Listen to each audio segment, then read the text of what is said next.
out the worst in me. Anxiety, it haunts my heart till I can't breathe. But all I want and all I need is a holy devastation. Holy forever, holy, holy, holy forever, holy, holy, holy together. Is this the end you made for me? Take my heart and make me believe again. 'Cause without you I could never win. Who am I to think that I can do this on my own? You bring out the worst in me. Anxiety, it haunts my heart till I can't breathe. But all I want and all I need is a holy devastation.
Welcome in, everyone. I see we got Dorian already in here, and thank you, Freedom, for the raid.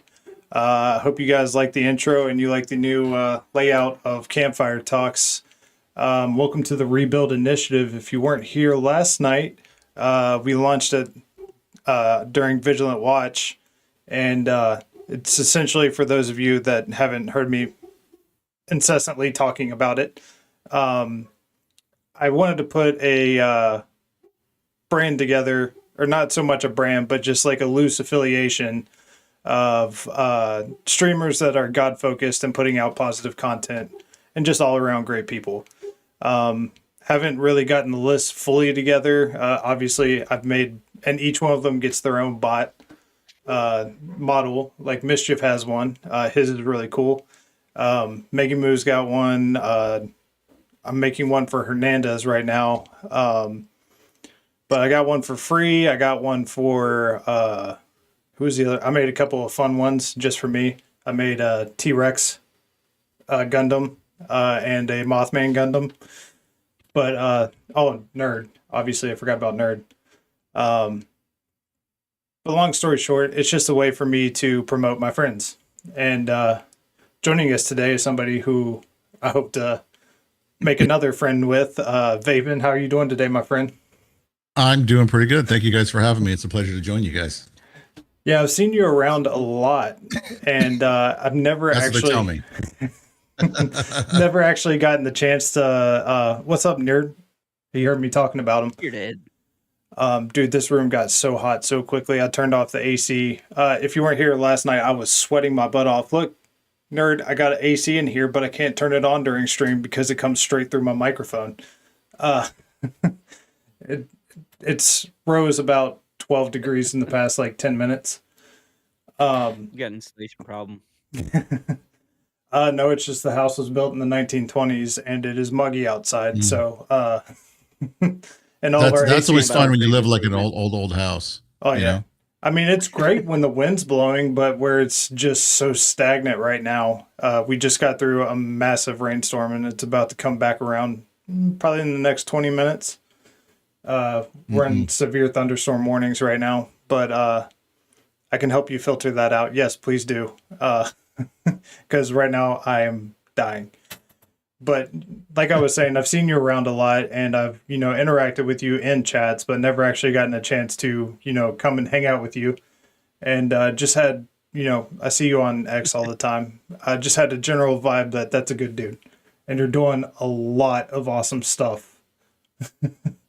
Thank you. I mean, I hope that my reputation doesn't totally precede me, but it's one of those things that I just feel like I really need to, treat people with as much respect as possible, and try to be, just kind to everybody as much as possible. I think God gives us each gifts to bless other people, and I think we need to use it appropriately.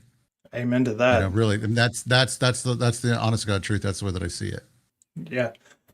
Yeah, for a second, I saw your guitar case in the back, and I thought you had the kid peeing on the cross, and it took me a second to realize that it was kneeling before the cross. No, he's that right there is probably 20 years old. That was the first guitar that I actually bought. My wife and I were going to Calvary out in Carlsbad, and we were doing leading worship for like children's ministry and sometimes for the adults and stuff too as well. And so that was actually the first one I got, and I ended up getting that, and of course the Not of This World sticker too as well. With that was like the first guitar I ever bought. That's awesome. Yeah, I don't think I've ever bought myself a guitar. They've always been gifted to me. I started off with my dad's. He was trying to pick it up and got very annoyed with it very quickly. So he gave it to me, and he saw it as a way for me to, discipline myself or to grow my discipline. So I went to guitar lessons for 3 or 4 years, pretty much all throughout high school. I was taking guitar lessons until football really took over my junior and senior year. You're a jock, huh? You're one of those guys. I was never one that really fit into a category. I was just like, I was friends, like I hung out with the band kids. Like 2 of my best friends were band kids. And if you always had those clique tables in high school, you know what I mean? Ours was like the misfit table. Like you had jocks, you had like the emos, you had country rednecks, you had the wannabe gangster people. I grew up in a very small town, so there wasn't many like gangsters. But you get what I'm saying. And Yes. it was a mismatch of everything, which is why I think like looking back on it now, God prepared me to be able to talk to anyone because I had such a diverse friend group growing up in high school. But yeah, like I enjoyed playing football. It was my passion for a while. And then I tore my shoulder my senior year. I was like, yeah, I think I'm done with that. I bet that freaking hurt like just about anything, right? More than likely. Yeah. So long story short, I tried to. Are we still good? Yeah, we're still good. At least it's not me. I'm just throwing it out there. If chat's still watching right now, it's not me, chat. I promise. But so long story short, I tried to hit somebody over a pile. They've been cheap shotting me all game, and I decided to do one back. And as is, when you try to cheap shot somebody, you're normally the one that gets hurt. And have a great Bible study, my friend. See you later, nerd. Thanks for stopping by. I tried to catch myself, and essentially my arm was like flat on the ground while my shoulder like was completely flat on top of it. And I took 2 steps towards the sideline, and like it was dead quiet. Everyone saw what happened. And took 2 steps to the sideline and then just dropped down to the ground and yelled a not very nice word. Screamed the F word. And Yeah, that was not a fun time. Ended up Yeah, making I it don't back think. that season. Well, I never. I mean, in terms of like sports and stuff like that, I was like never into sports. I Hmm. mean, I kind of was, but I think getting Nintendo kind of changed that. And then of course, my dad, during the time or whatever, he was just struggling like financially. So getting into playing like baseball or football or anything, I mean, you guys know it takes money. Now Hmm. on this side, I know that it takes money. During then, I was like, well, you were just being cheap. Well, now being a man myself and having my own family, I know that's not necessarily the case. You have to make sacrifices. And you got to figure out, well, what are you going to do, right? Are you going to put food on the table, or you know, are you going to play sports, or you know what I mean, just something along Yeah. those lines. So my dad tried his absolute best, and I'm thankful for that man for what he did. So Yeah. One of my coworkers, he has two sons in two different travel baseball leagues. Like I played baseball up until like the little league really started, and pretty much I've played every sport aside from lacrosse and soccer, like actual organized sports. I played like intramural I was soccer's, but I always wanted to know who gets in their mind to play lacrosse. That's just such a weird. It just feels like it's like for like the less sportsman-like kind of guys that somebody kind of invented. It's like, what do you want to do? I don't know. Let's just put a little hook on a freaking stick and then we'll just throw a ball back and forth to each other. Right? yeah, That's the lacrosse, right? That's what I'm thinking of. yeah, but lacrosse is like hockey, but on grass. Yeah, hockey but on grass. Yeah, that's It's right. full That's right. contact, which is why I wanted to play it. And then my school didn't have it, so I went to the athletic director. I was like, "Hey, can we start a lacrosse team?" And he goes, "Sure. You just got to raise the funds." I was like, "Oh, that shouldn't be a problem. How much do I need?" I was thinking, maybe a couple grand. Uh, I'm a high school kid. I didn't know any better. I was like, I got a couple businesses I have in mind that could, sponsor us. Um, and then he was like, I think to start, we're probably going to need around like 37 to $40,000. I was like, never mind. Nope, not doing that. I was like, that's a rich kid sport. Wow. And then I looked at all the Yeah. schools that had lacrosse teams. It's like, yeah, it makes sense. It's a rich kid sport. Yeah. It's kind of wild, right? That for whatever particular reason, like certain sports kind of define like kind of who's part of that school system, like whether or not you're, upper end or low end or what have you. Hmm. Kind of wild. Oh, God bless you, C fam. Great to see you, my friend.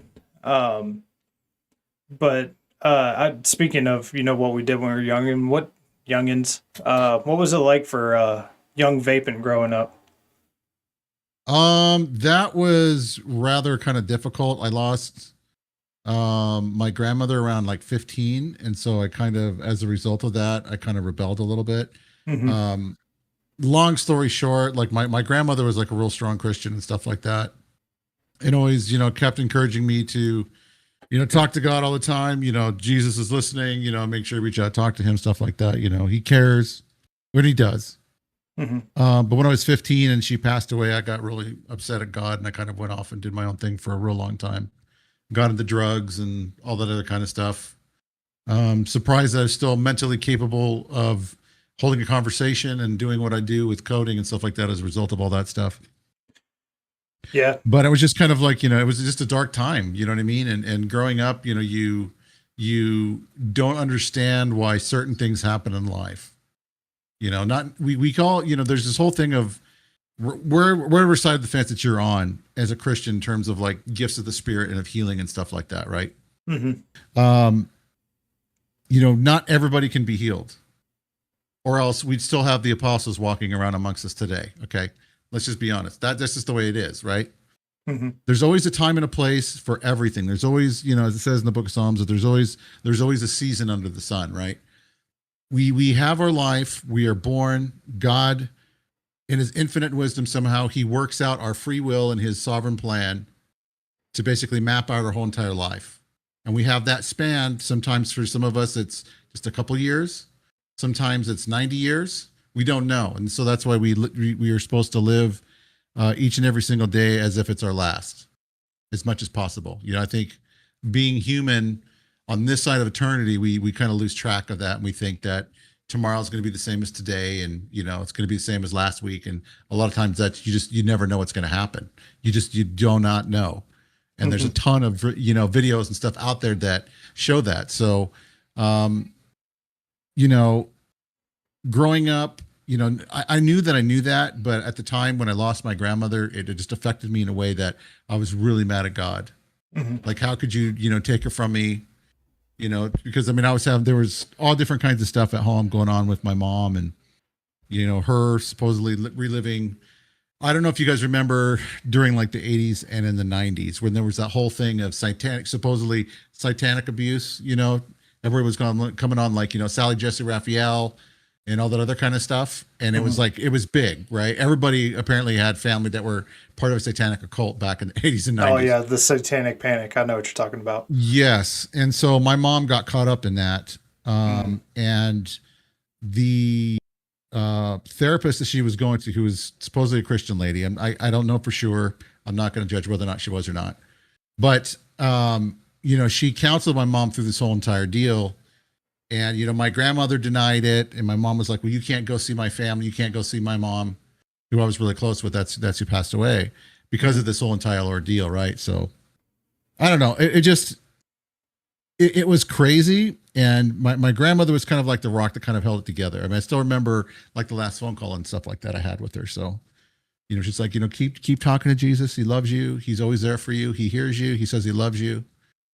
Keep putting your trust in him and keep talking to him. He just wants you to know that he loves you and he hears you. And so, wow. It's crazy the way that life kind of unfolds like that. So, yeah. And it's often when you're looking back on things that it becomes so clear why you went through the stuff that you went through. Like what we were talking about earlier with, the clique that I put in air quotes, clique that I grew up, my friend group with. Never thought about that until about like 10 minutes ago, really. So, we were talking about struggles a couple of weeks ago. And, I feel like most of the time that you go through like trials in your walk with faith, that's when you get the biggest blessings at the end of it. Because you may not realize that the blessing is a blessing, but you've learned something at the very least. Most of the time I have to learn it the hard way. I'm a very stubborn person. I think all of us are. If we're honest with ourselves, I think we're very much stubborn. Yeah. It's kind of that's human nature. Yeah. But we were talking about your awesome guitars right before we came on the stream. When did you get into, what'd you put in the chat? James 1, 2 through 4. Consider it pure joy, my brothers and sisters, whenever you face trials of many kinds, because you know that the testing of your faith produces, what did I say? I just said there's the end of it because I didn't have a character count for the rest of it. Because you know that the testing of your faith produces perseverance. Let perseverance finish its work so that you may be, mature and complete, not lacking of anything. And what's up, Hernandez? Great to see you, my friend. I'm still working on your bot. I'm trying to make yours turn out as cool as everyone else's. The thing I've learned doing this and making all these different bot models is that they all look so much better than ResBot. Like I did one for one of my mods, Kate, and hers and my fiance's. I made one for her called Lady ResBot. They blew mine out of the water. I was like, man, those are so cool looking. I was like, I guess I need to get more. What is your? No, I don't think I've seen your bot. So is there like a URL I can check this out?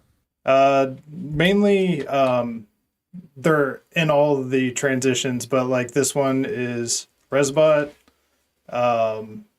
Let's see, what all do I have? I have Mothbot. The creator bots haven't been released yet. I can send you some of the files so you can actually see what they look like. And this one is RexBot. That's cool. Hello. That's really cool. But yeah, and like I make bots of people too. Like I like to mess with people. It's my way of showing that I like somebody. Like the best reaction I've ever gotten was Channel 2 Action News over on the Whiskey Cap. I made a channel, which I still have, that's called Channel 3 Action News, because I'm Channel 2, cool. Or I'm you, but one better. Channel 2. And the first time I popped in with it, he he was so like, you could see it visually shook him.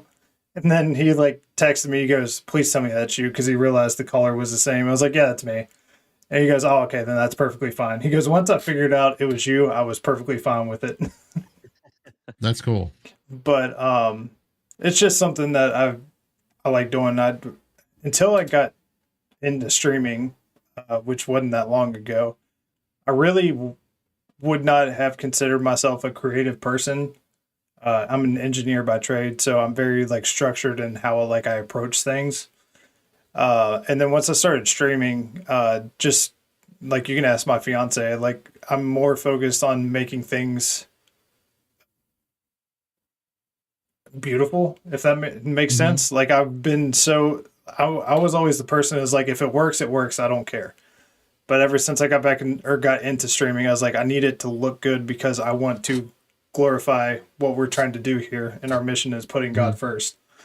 So that's why Rebuild Initiative took so long to get off the ground, is because I think I've went through 20 different iterations to get to where we are now. Yeah, and now this time you're ready to scratch it and start again, right? Because it just looks terrible by the time you're at. Because I know what it's like. Because I mean, I work on a bunch of stuff, and it's like, man, by the time I'm like, man, I really like this the way it's going, and then I get done with it, and I'm like, you know what, this looks like garbage. Just trash it all. I need to make it start better. again. I don't even want to deal with it. Yeah. Oh my gosh, it's insane. Speaking of that, I know that you did RumbleBot, right? Rumbot, yeah. Rumbot. I saw your post the other day where it's like, please clarify the difference between Rumbot and RumbleBot. Yeah, well, because I mean, things have a habit of like, kind of taking a life of its own on. Now, we had somebody before say the same thing about when we were doing the desktop version, and it started taking off. And I'm like, no. That's why as soon as someone brings it to my attention, like I'm jumping all over that as soon as possible to nip that in the butt. Yeah, definitely. Because as soon as somebody starts talking about it, and like what happened with JFG, and JFG is a nice guy. I consider him a friend of mine. I really like him as a creator. I think he does great stuff. That when he posted that, that's why I went out there. I was like, hey, you got to clarify that it's not Rumbot, it's the RumbleBot, which is totally a different company. We're totally two different things. I said, because I was getting DMs from people that are like, your bot's like, been hacked and all this stuff. I'm like, what are you talking? I'm like in the middle of like coding this, coding our software and putting in some new tools. So I'm like, obviously it's not been hacked. Maybe I screwed up a piece of code somewhere and it's screwing up everybody as they're streaming, which that's like a nightmare fuel kind of scenario, right? I was about to say that I'd be so terrified of doing something like that. Well, I mean, because we're now approaching 1,200 users since January, and it's just been like an explosive growth. It's been really remarkable, and so I would hate to do something to the code base to where all 1,200 people are basically that's crashed or something weird's happening on their stream. If even like 30% of them are kind of doing something, so yeah, that's why everyone's on there. I was like, dude, you gotta clarify, man, who it is you're talking about, because people pick up on that and run with it like super quick. And welcome 100%. In, Kaylin. Great to see you, my friend. Yeah, I took as an elective. It was one of the I wouldn't say easier classes, but compared to the other classes that I could have taken in its place, the coding classes I took were the easy choice. And man, I can't tell you how much I hate coding. Yes, coding is very, very, very tough. Because you miss like one comma or place something in the wrong thing, and it can mess up your entire code. And I'm sure that the coding language has changed. That was in 2012, and it was like C++ and Python, I think was the other. Yeah, Python will do it to you. I cannot. I loathe Python. I'm just throwing that out there. I freaking loathe Python with like all my heart. It is like the worst freaking coding language. Probably, I think JavaScript, or is it Java? I always forget I always get those two mixed. I think it's Java. Java is the same way. Very strict. And so, Python, like I was taking classes to learn how to do Python because I was doing some stuff for data entry. And one of the exercises that I had to do is I had to make a calculator. Sounds very simple, right? No. It took me 2 days of beating my head against the damn wall to get Python to finally work. And I was like, after that, I was like, I'm done. I put it down. I walked away from the class. I'm like, I'm not going to learn it. I don't care if I make, $5 an hour now flipping burgers. I'm just not going to learn Python. Just no. Yeah, one of the projects that we had to do was essentially come up with a code that would work for a Coinstar machine, to take all the coins in and then to dispense cash back out. And I had tested it and tested it and tested it. It worked flawlessly. I took it into the classroom, and because the teacher had to run it and make sure that it worked. Didn't work. And I was just like, what is going on? And he literally went through my code line by line, could not find what was wrong. And then he was like, I can't find anything wrong with this, so you just get 100. I don't know why it's not working. I was just like, it probably cool. is. You probably, like when you went to save it, you probably pressed tab instead of spacebar by accident. And it broke your whole entire code. Oh, I think that with Python in and of itself is what drives me crazy. Mm-hmm. The spacing mechanics of it. Like you can't use tab. It's got to be freaking spacebar. If you do anything else other than spacebar, your code's going to be broken, right? Even if you create, say, a beautiful piece of code and you're like, man, this works great. I can also use it down here. You can't save yourself time, chat. You can't do that. You got to type it all out by hand. If you go to copy and paste it, it will not copy the freaking spaces and you'll break your code. It is like the most just stupid backwards freaking code I've ever had the displeasure of trying to freaking learn. I'm the same way. And Caitlin said, thank you. I'm not late. Y'all just started too soon. Hey, we actually started relatively on time, so that is too soon. I'm normally like 10, 15 minutes late. The only language I speak relatively okay is SQL. I'm not even sure what that is. It's a database language, and SQL. Like I took some classes on that, Kaylin, and I was okay with it. I know that once I learned the way that it kind of functioned and the commands, that I would be okay, but I kind of dropped that at the same time. I was like, you know what, I need to take a break from all this computer coding and go sniff the flowers or play with the puppies or something like that, because it's just this maddening. Yeah, and I definitely agree with CFAM. The only Java I like is the kind you drink.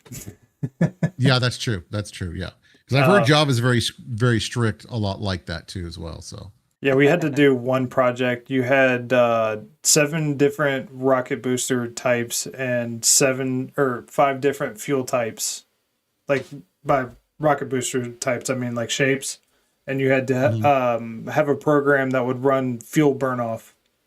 And I think it ended up being like 20,000 lines of code.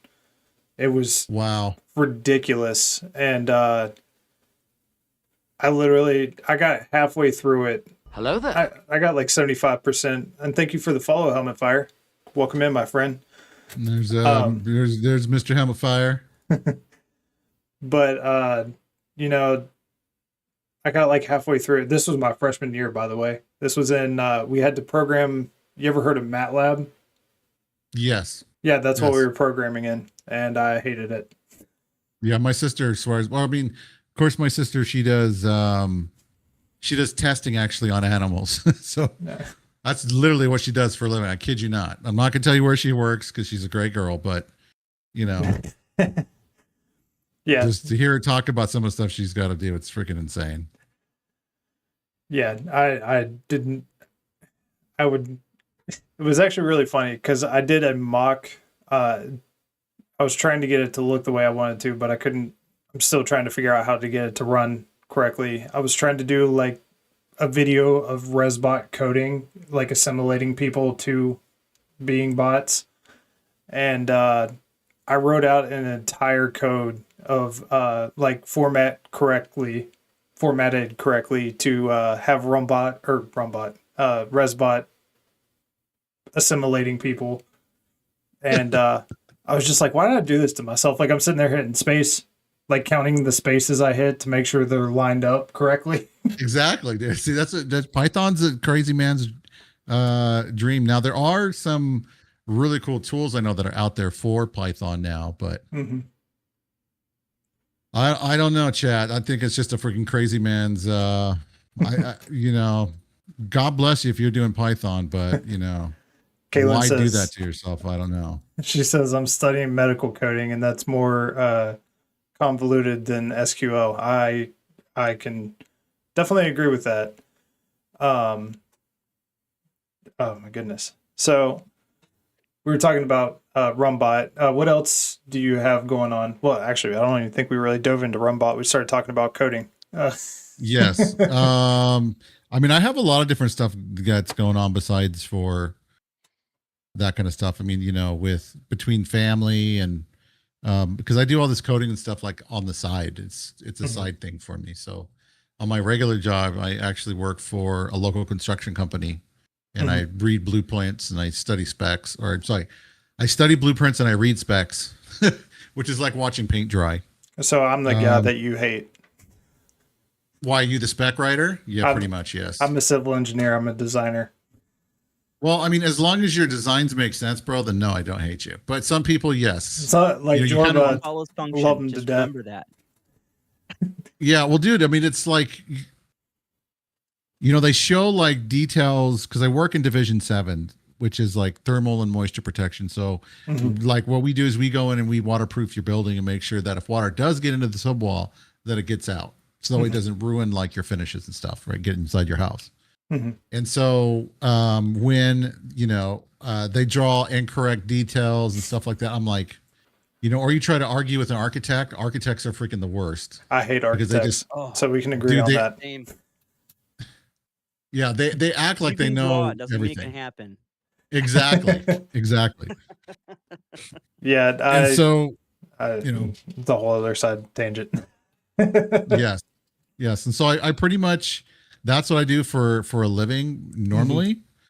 So being able to do like the coding and stuff like that, I really do enjoy. I like being able to create something, get an idea in my head of what it is I'm thinking, get it out there, and to watch it kind of like mushroom and kind of like take a life on of its own and see other people use it. I think is great. Not when they break it, but when they use it.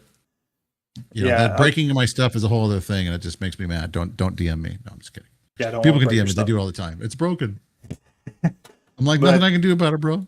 Yeah, I've been meaning to dive more into using your tools, on Rumbot. Like, I love the lo-fi playlists that you have on your Rumbot music. I do an entire stream that is nothing but lo-fi music and looking at a rock. Or I have I'm not joking. I do Stone Simulator. Have you ever heard of that game? No. Dude, it is literally looking at a rock and everything just happens around the rock. So, and I did it as a joke to get hours in the first month that I was a creator, because it was around Thanksgiving and I was spending time with family. And I was like, oh, I'll stream when I get back. Well, I didn't know that my fiance's family was coming in, so I definitely didn't have time to stream. And I was like, I'm just going to put on a Stone Simulator as a joke, and I think I only needed like a few watch hours, but I needed actual streaming hours. So I put it on, and there was 30 people sitting with me in chat just watching a rock. I was no commentary, just lo-fi music, looking at a rock. And sometimes those rocks are more entertaining than a lot of other content creators. I'm just throwing it out there. Yeah, I wouldn't name names, but I can think of a few. But and then I made a variation of it to where it was more, there's more going on than just looking at a rock. I call it the RumbleCade, and I made like an arcade studio, which there was actually a new version of the RumbleCade.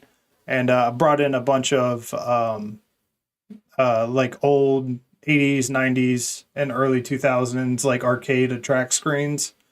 Like I got like some of the classics like the Jurassic Park, Time Crisis, Teenage Mutant Ninja Turtles. Nice. Just something cool to change it up. And I mainly use it so I can hang out with my community now. I'll put it on right before I go to work, and then I'll just pull up Rumble on my screen at work and sit in the live chat chatting with people. It's actually a ton of fun, but makes the day go by faster. I'll put it that way. Yeah, I think, I would love to be able to do it like while I work. I mean, I probably could just listen to some music and talking to people, but I'd be afraid I'd get even less done than what I do right now, which is not much, it feels like nowadays. Yeah, I know the feeling. Well, see, I got to deal with divisions like environmental and Department of Natural Resources and utility companies mainly is what I've been waiting on recently, is trying to hear back. Is like, hey, I need to move this pole. Can you move it? Nothing. That's the response. Got it. Yep. Cool. Yep. I was like, all right, when the entire valley loses internet connection, not my problem. I told you to move it multiple times. Yeah, but they don't care, dude. I think, anytime you work with anybody in the government, it's like, man, it makes it so much more difficult than it needs to be. I'm serious, dude. I know. I can tell. No, I'm just kidding. But it's just true though. It makes it so hard because like you put in a request about something and then you got to wait for a couple of days, especially if you don't know anybody. If you know somebody like within that works within the city, usually you can kind of get it to kind of grease the palms, grease the wheel a little bit. Yeah, exactly. Yeah, I was about to say there was a bridge that was about to collapse. It was sitting, one of the outside beam was sitting on that much of a pier. That's all that was holding up a beam. And there was coal trucks, and I don't mean like the normal like one bed. It was like the extended bed. It was full on 18-wheeler coal truck hitting it doing like 60 miles per hour. And I'm not making this up. There was a fish about that big called a candy darter. And the reason that we couldn't put in a temporary, which would bypass the pier, the temporary was to go from abutment to abutment. To just build a temporary abutments on each side and put it in. The DNR would not let us do it because there was not a plan in place for the candy darter. And it's not even confirmed to be in the stream. It may or may not be there. And dude, that's crazy. I went to a designers conference and I learned who was on top of the division, and it was somebody I worked with previously. So every single day I sent him, the head of the DNR of my area, and our environmental coordinator, an email with a picture of the bridge hanging on by that much and be like, it's going to fall any day. Let us put in the bridge. Yeah. And then I started making a sarcastic joke of, I will go stand in the river, and if I see a candy darter, we'll stop working. That's the abatement plan. Yeah, that's like, because gosh, what was it? Didn't one of the bridges in Minnesota, like about 3 or 4 years ago, like collapse on its own? Mm-hmm. And Pittsburgh, one right outside of Pittsburgh on the main way in. Maybe that's what I'm thinking of. People got to realize like stuff like that happens. If you don't take care of your bridges and stuff like that, it's extremely dangerous. 100%. I was about to say that's what we got this from. That's Mothman. That's what he's from. Mothman. The silver, it's a Lego Mothman. Very cool. Yeah. The lore of Mothman all started with the Silver Bridge collapse in West Virginia. We actually have like a whole seminar on that whole disaster. Pretty interesting, actually. But K1 says the military is the worst for getting anything approved. Yeah, my buddy's in the Air Force, and I hear about it constantly. Yeah, there it is. She found the Rock of Rumble. There's actually an updated one. There's the updated Rock of Rumble. Rumble Rock. Those all look really good, actually. But yeah, I've been blessed with the community that I've been surrounded by. They're a bunch of goofballs like me and get my sense of humor.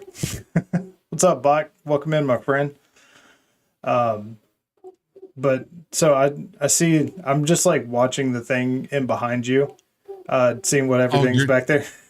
Yeah, you're talking about that minute. Yeah, I just got that. So you guys are welcome, by the way, because everybody's going to stare at that. Yeah, I know the feeling. It looks much cooler, like actually in person than it does on stream, like because of the way that the camera functions. Yeah, you get the choppiness of the blade. The flicker. Yeah, like I mean, I can show you. I can screw around with the flicker. Then you can see like this is the best that I can get it. It's just I guess it's shutter speed or something. But at $100, this thing is freaking cool as anything. You put like videos and stuff on there, and it just looks really cool. It just kind of floats there in the air and just does its little animation stuff. Yeah, I was about to say Lauren got me this one. My fiance got me this one that I can make like custom designs in it and everything. I think I spent like 4 hours the first day I had it just messing with it. Like I've got a themed one for Yeah. Where your spot? See Ooh, here. is that a Starscream I just saw? On my thing back here. Yeah, what's on that top shelf? Was that Starscream?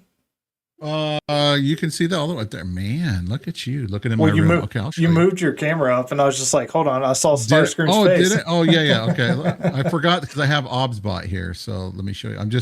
This is what happens if I turn anti-flicker off. Pretty much looks the same if I have it at 50. Then you can see how bad it gets. Oh yeah. How much worse that is. That's at Crazy. 60. So either 60 or off, and they're about the same. So I'll keep it like at 60 just because why not? But let me see here. I forgot about that. I forgot. Yeah, so if we go this way, almost got it. I'm learning how to do my own tech here, chat. I apologize. Yeah, so yeah. Right. I get motion sickness. So yeah, so that right up there at the very, very top, that is actually the deconstruction. The construction set, I forget the name of him, like Deconstructor or whatever his name is. Yeah. There was a Autobot and a Devastator. Yeah. Yeah, Decepticon like Devastator, right? So Yeah. it's all of them. Like Gore, who does our music, he actually gave me that for my birthday. That's a collector's edition from like Comic-Con in San Diego in like 2005 or something like that. That's awesome. It's new in the box, never been opened. I kind of creep in and I can look in there a little bit and kind of see I want to open and play with it because I was about to say I would definitely play with them. Yeah, I'm just I'm a big kid when it comes to that kind of stuff. So Kaylin says, I remember when the Tulsa Bridge on the I-40 collapsed in 2002. I was living in Tulsa at the time. That's terrifying. I tell you what, I remember seeing the documentary on the double-decker bridge collapse in, where is that, San Francisco? The one that collapsed during the earthquake on the World Series. Oh yeah, during the LA, the San Francisco. Yeah, I remember that. I was watching I was watching it when it happened. Yeah, well, I'm not that old, but yeah, no, thank you for rubbing it in, bro. But go ahead. I'm just teasing. But yeah, I remember watching the documentary when I was in college. I literally had nightmares about that. Yeah, it was. I still remember that whole day of like watching the World Series, and then just all of a sudden stuff started shaking, and then it just abruptly cut off, and everybody's like, "Wonder what happened." And then of course the news came out, and just the absolute devastation. The LA quake was worse, because I think it was the LA quake that caused a lot of massive parts of the freeways to be completely collapsed and gone and stuff like that. Yeah. And those chairs actually do look pretty comfortable, don't they, CFAM? She's talking about the set that I have set up. Yeah, it's probably a lot more comfortable than the chair that I'm sitting in right now. Yeah, me too. 100%. Mine's from a closed down school that I got for free. So yeah, mine is second hand. I bought for I think like $50 or something. Mine's Wait. comfortable. Hold on for a second. Yeah. Is that Cade 6 I see? Yes, that is, as a matter of fact. Yes. Ah, very good. So you're a fellow Destiny player too, as well. Yes, I love Destiny. So what do you think about the news of them shutting down D2? I'm sad about it, but I've been MIA from Destiny 2 since I think I've missed like 2 DLCs. What's the second to newest one?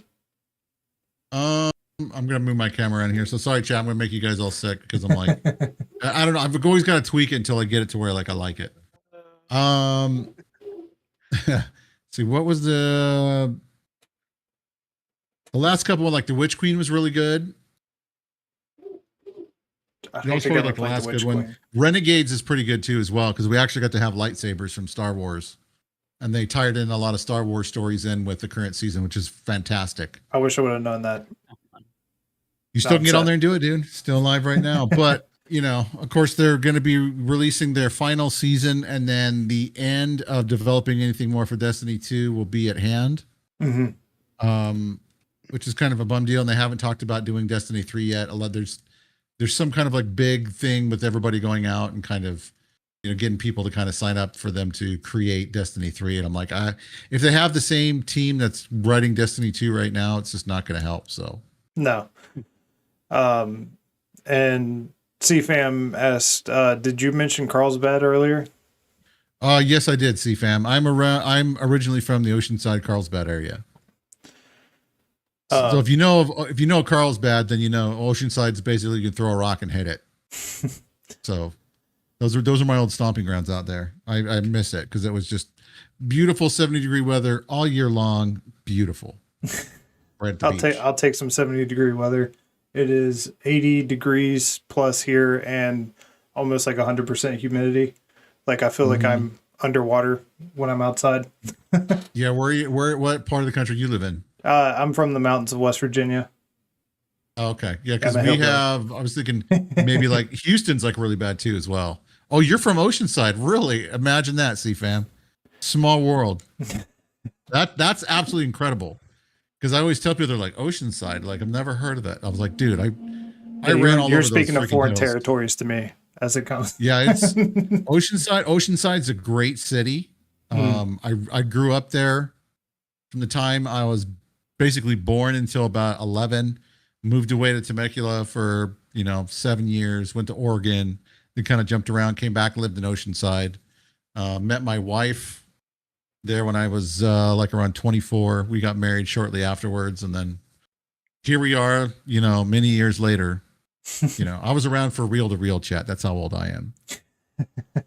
That's before 8-track tape and all that. Okay, before beta, before VHS. Oh, Betamax. Damn, I know exactly. What was that from Friday After Next? Damn. Yeah.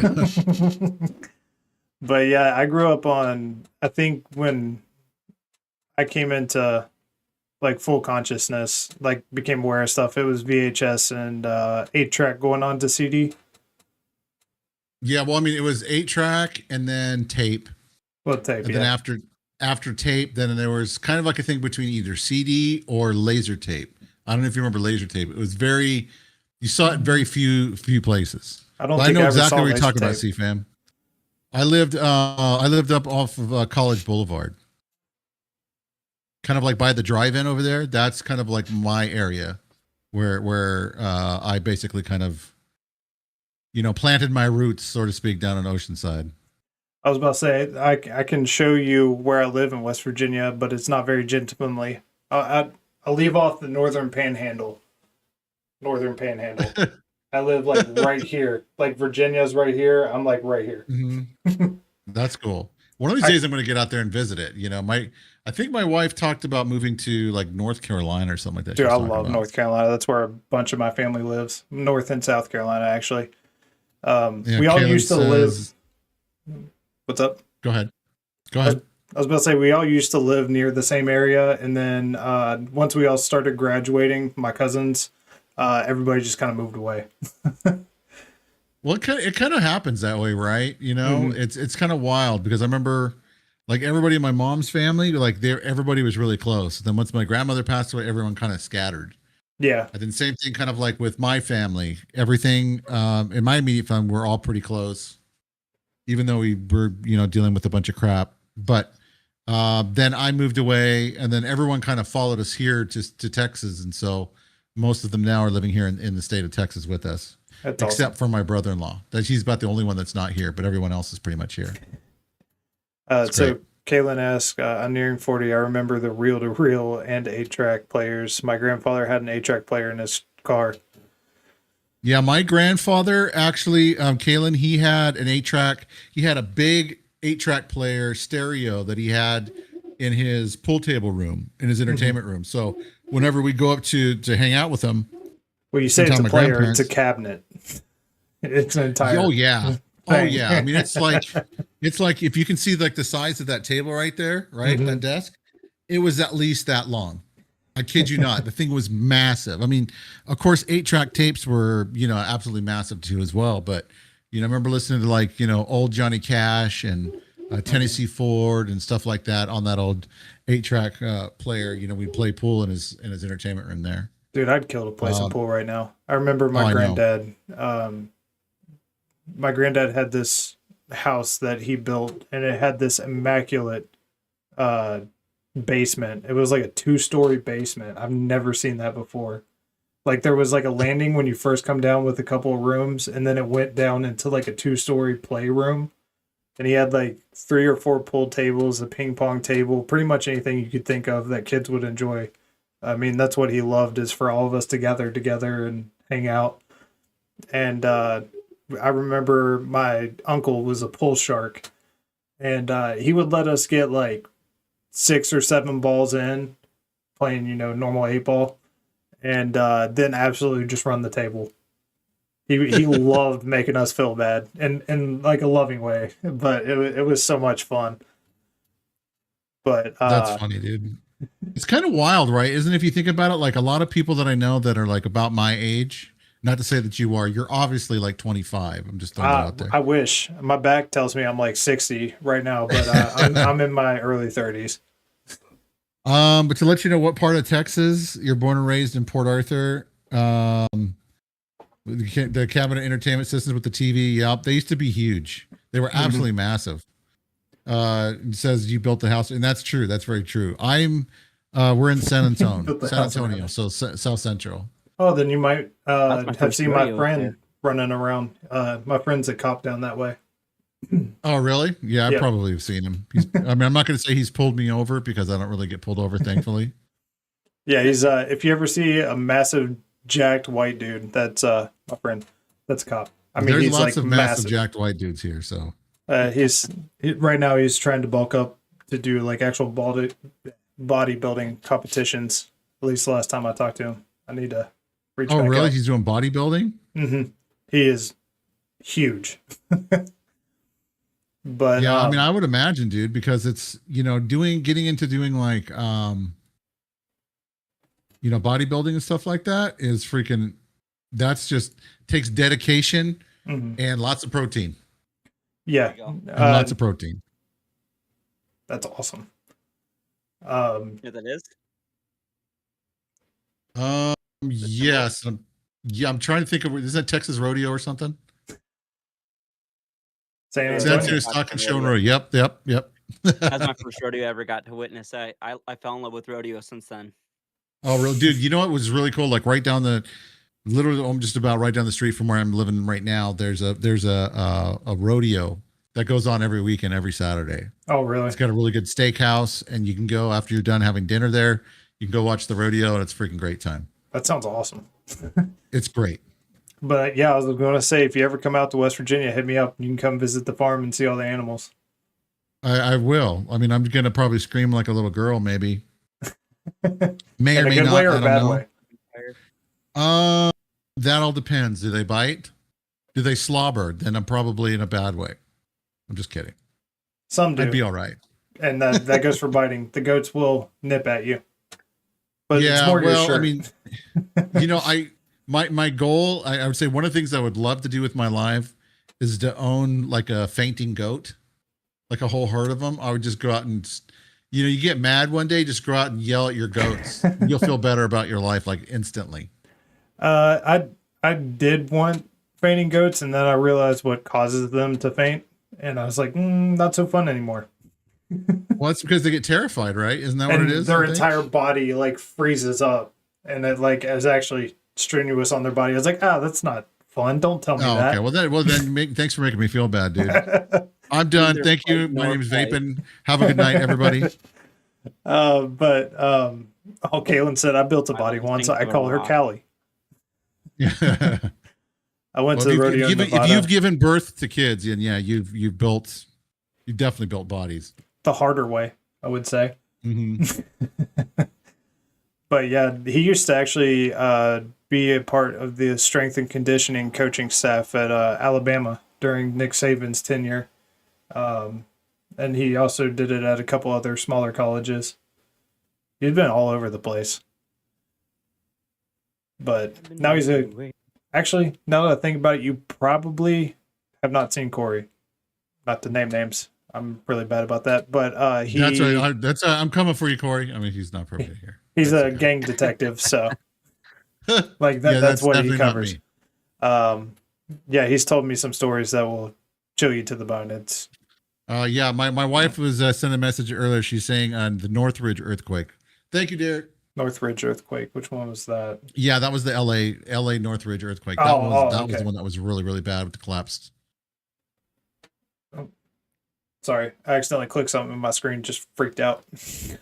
Oh, it's fine. It's fine. I would love to visit a farm again. It's been a couple of years. Yeah, I see it every single morning.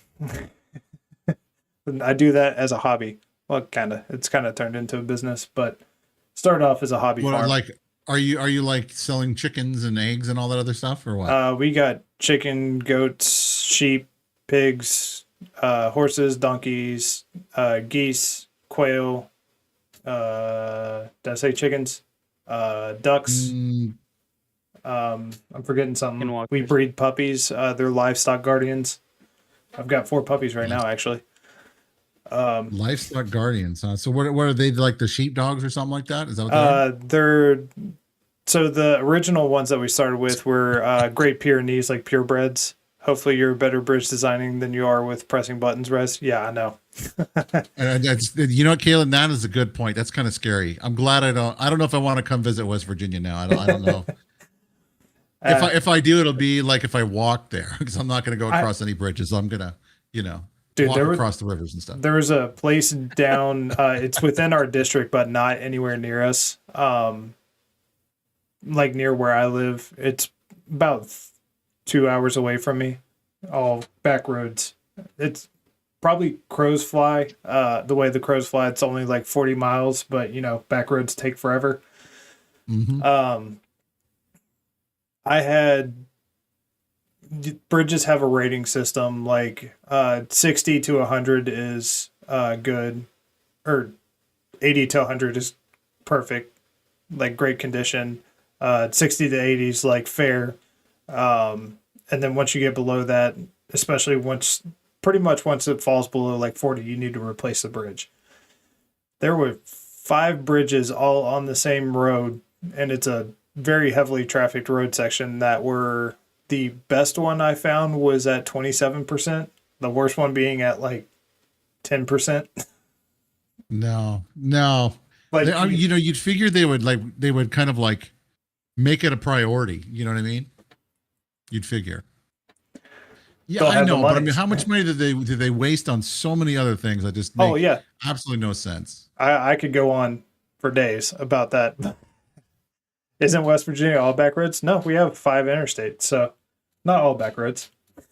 Yeah. So hey, Devin, let me ask you a question. Do you actually go out and do rodeo yourself, or you just enjoy watching it? I just enjoy watching it. I would love to try shoot dogging just to say I did it, though. I think shoot dogging would be so much fun. Why don't you do go to clown school, right? Because I think you look like you'd be a great kind of rodeo clown guy. Those guys, he's trying to say that you look like a clown. No. Don't knock those guys. They have far-fetched. They have an amazing sense of being able to get the animal's attention and to divert it where it needs to go, and they're fast on their feet. Okay, there is the barrel. The barrel is so much fun.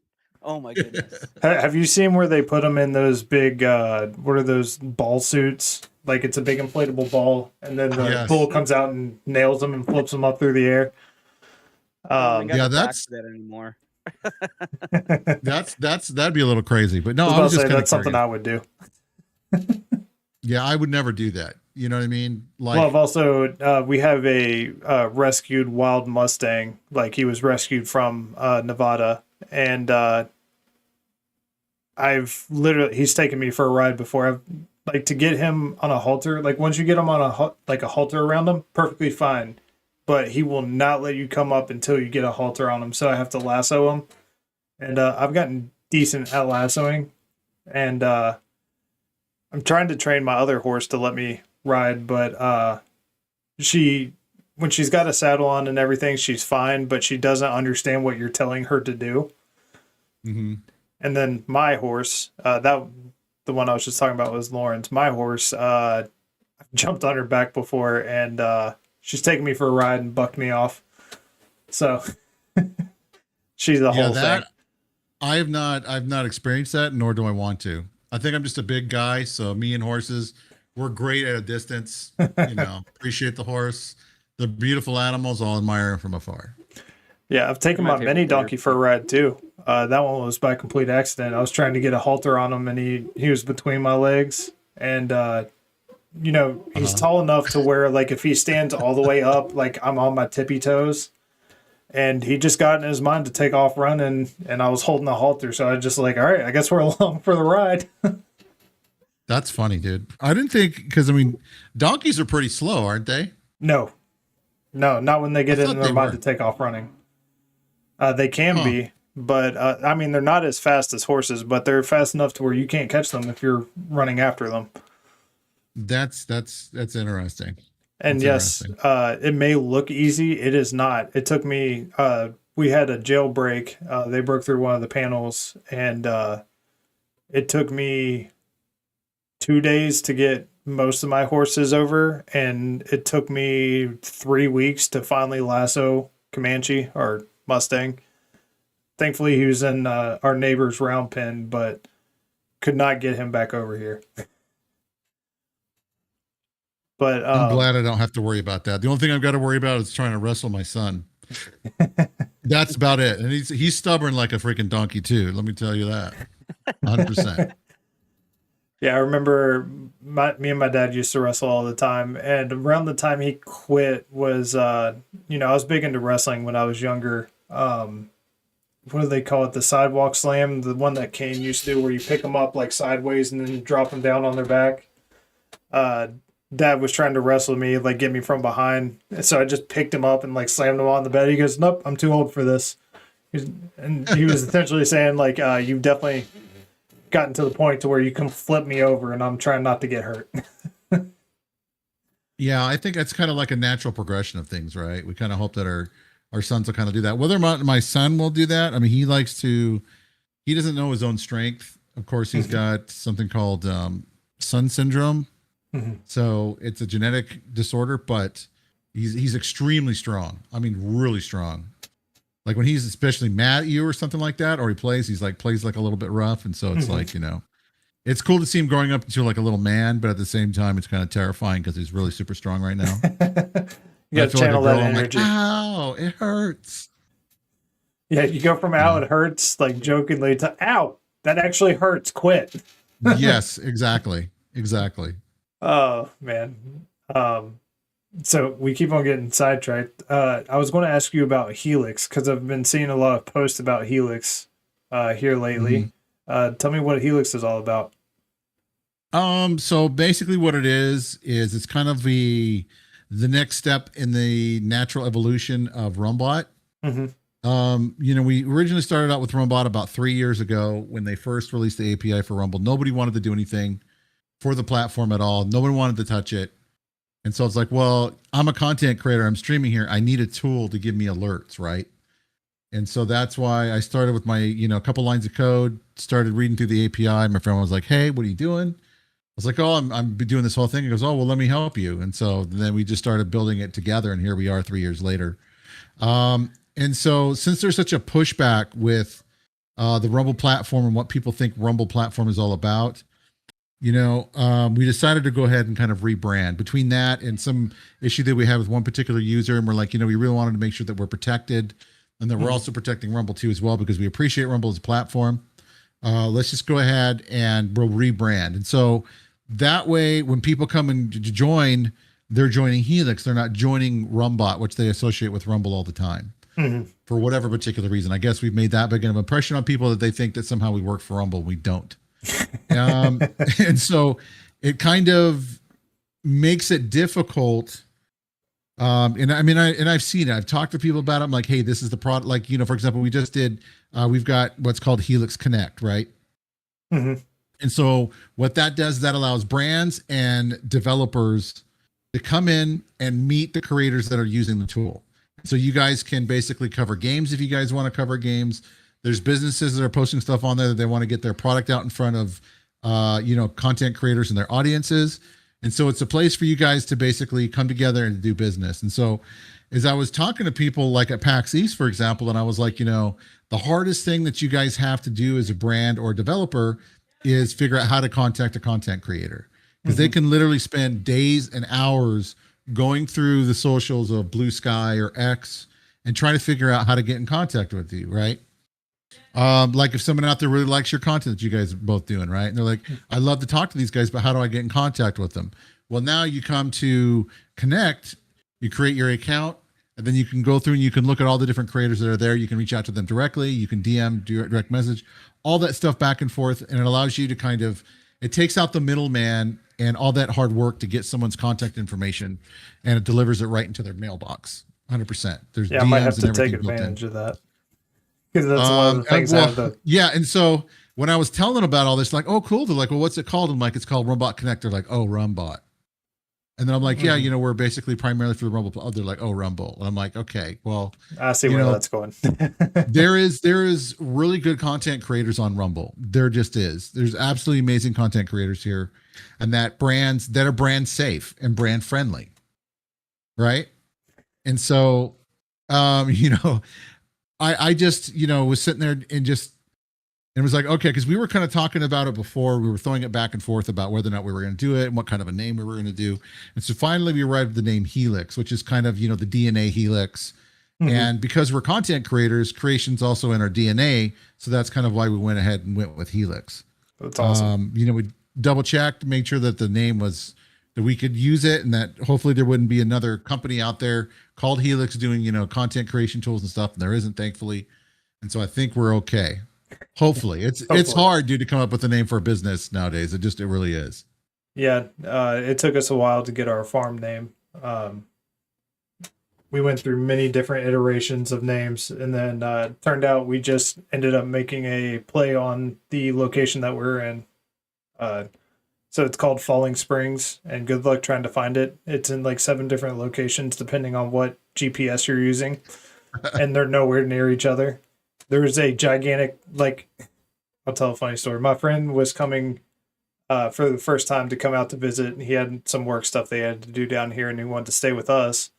And I gave him the address, and for some reason, it took him like 40 minutes up the other side of the mountain, down the other side, and he there's no service out there until you start going up the other mountain. And he finally calls me, and I was like, dude, you're supposed to be here like hours ago. Where are you? He goes, dude, I'm going up this massive mountain. And I was just like, which mountain? And he told me the name of it. I was like, dude, you are so far away from my house. I was like, turn around and go the opposite direction. I will meet you on the road. You had to go find him? Did you actually find him okay? Oh, yeah. He got stuck in the snow. So, well, dude, just imagine, like, dude, like 100 years ago, heck, even 40 years ago, that probably was like, you'd just be lost. Oh yeah. They didn't have like, people take GPS and all that stuff for granted, you know? I mean, I grew up during the time when there was not even, you know, you didn't have answering machines. You didn't have MapQuest. You definitely didn't have pagers either. Okay. If you wanted to get a hold of someone, you try calling them at home. If it's important, it's a life or death, and they're not answering, you're just not going to talk to them. Yep. That's just all there is to it. Do you remember those giant bag phones that you would put in the car? It was like the first mobile phones. Yeah, those things were You'd ginormous. unzip it and pull out like an actual phone. But dude, I bet they felt like a boss when they were on top of that. You know what I mean? It's like the size of a shoe. You're like, yeah. You're just sitting there like, "What's up, man? I'm talking to you on my car or in my car." You should have called it Double Helix, the DNA for content creator tools. Yeah, I know. I mean, Kaylin, we kind of went like back and forth trying to figure out what was going to be kind of good. We kind of came with the name Helix because I think people kind of get the idea like straight away. It's you know what a helix is. And it still kind of creates a little bit of a air and mystery about it. And then once you understand what it is that we offer and what we do, then it makes sense.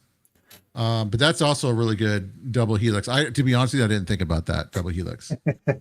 The DNA for content. You better not create nothing, Kaylin. I'm coming after you. I'm just throwing that out there. Just kidding. But yeah, payphones too as well. CFAM. Yep, I remember payphones. So we ended up. Where we're located is called Falling Springs. So our farm name is Tumbling Rill, like RILL, like a rill.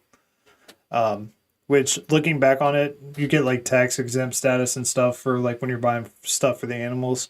Nobody ever spells real correctly. They want to put REEL. I was like, no, rill, not real, rill. Enunciate. Yeah, well, I mean, it depends where you're from, right? Like California, we have to pronunciate everything. 100%. That's just the way that it is. You know, we come out here to Texas and everything is named wrong. Everything is named wrong. Like we moved when we first moved here, the county that we're in is called Bear County. But they spell it BEXAR.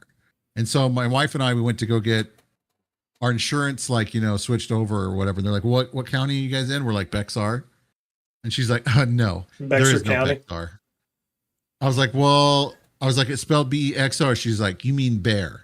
I'm like, well, Wait, hold excuse on, me what? for being exactly. That's the way they call it. It's spelled Bexar, but it's pronounced bear. And I'm like, well, excuse me for being normal and wanting to pronunciate the freaking letters in your words. You can't just, and that they do this here in Texas. They say it's like a German thing. I guess that's what it is. But they'll give you names and you just have to guess kind of what the pronunciation is, because some letters you say, some letters you don't. You just totally ignore it. It's really weird. We do stupid stuff here in West Virginia too. Like, hold on, Kate, are you still in the chat? If you do, enunciate that town that I just put in as Rexbot. How would you say that town? I'm going to say they'd probably call it Hurricane. Yeah, actually, you're close. It's Hurricane. See, I was right. See? How do I know? Because I live in Texas and they don't pronounce stuff here. Yeah, that's actually the rival to my high school was in Hurricane. It's right across the road from us. He was close. I can't see, because I know, like, my wife always, she makes she makes the joke all the time that, they don't pronounce it manure. It's manure. Manure. Yeah. Manure. That's how they say it in Texas. Manure. Yeah. It's not manure. It's manure. Make people mad back home. So how would you pronounce that one right there? New Berlin. New Bern. Because New Bern, call it really? New Berlin here, and I'm like, nope, it's New Berlin. Even though, but in Wisconsin they call it New Berlin, and it's like the accent. Is like different. New Berlin. Nope, Berlin, and I make people mad. But and then when I was out in Idaho, how do you pronounce this one? Oh, I've seen this one before. Moscow. They call it Moscow. They don't want it to be associated. Well, Moscow? I wouldn't want to be associated. Well, then either, change to be the fair. freaking name, dude, because that's Moscow. I don't care. Yeah, right. Sorry, that's just the way that it is. That's where that bad killer was. That teacher was that college town. Oh, that thing happened. Okay. Oh goodness. Sorry, I just realized how hot it is in here. I need like a thermometer. Dude, turn on your AC, bro. It's okay. Put on a little bit of lo-fi. No one will hear the freaking. Oh nope, that's not what I meant to press. A little funny watching him suffer. Dude, I'm like legitimately sweating. I'm glad that it's not coming through. My light's doing a good job. Well, at least we don't have whatchamacallit, smell-o-vision just yet. They're working on it. You know what I mean? Can you imagine like doing something like someone's sweating real bad, then it just all of a sudden BOs like your nostrils, like, oh my gosh. Yeah, I was about to say Take I a would have shower. to. I would have to make sure that I'm taking a shower before every stream, because I'm normally coming in from, dealing with the animals and everything. Well, it's crazy. They did have at PAX East that I was just at in March. They did have basically smell of gaming, for lack of a better term. They had like a little bar that was sitting right here.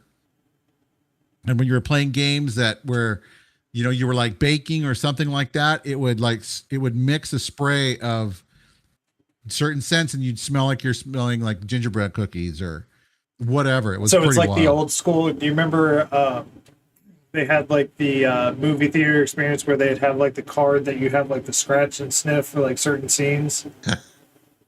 No, I went to real movie theaters, but hey, I was a kid. It was cool for kids.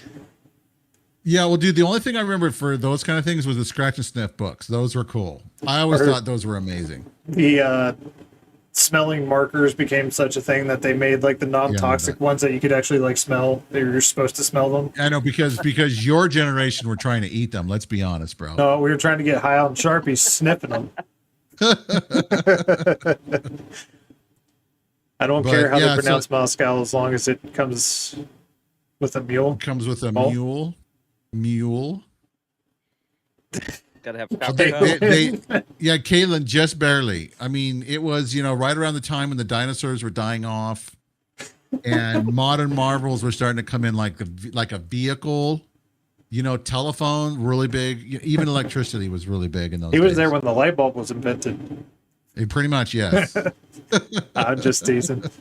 Well, I mean, it's crazy to think about, though, right? Like if you take a step back for a second and you think about technology, everything that we're able to do, everywhere we're able to go, everything we're able to see and do, that it was only a little bit more than 100 years ago that vehicles were invented. Mm-hmm. Ford was running around creating the Model T and the Model A. The Wright brothers had just invented flight for the first time. Yeah, Yep. exactly. It had to And crank most start places, towns, houses did not have electricity. Mm-hmm. I was about to say, you can tell that electricity was an afterthought here. Yeah. Well, I mean, yeah, that's true. That's true. A lot of modern marvels take a long time to kind of get out there into the sticks. You know what I mean?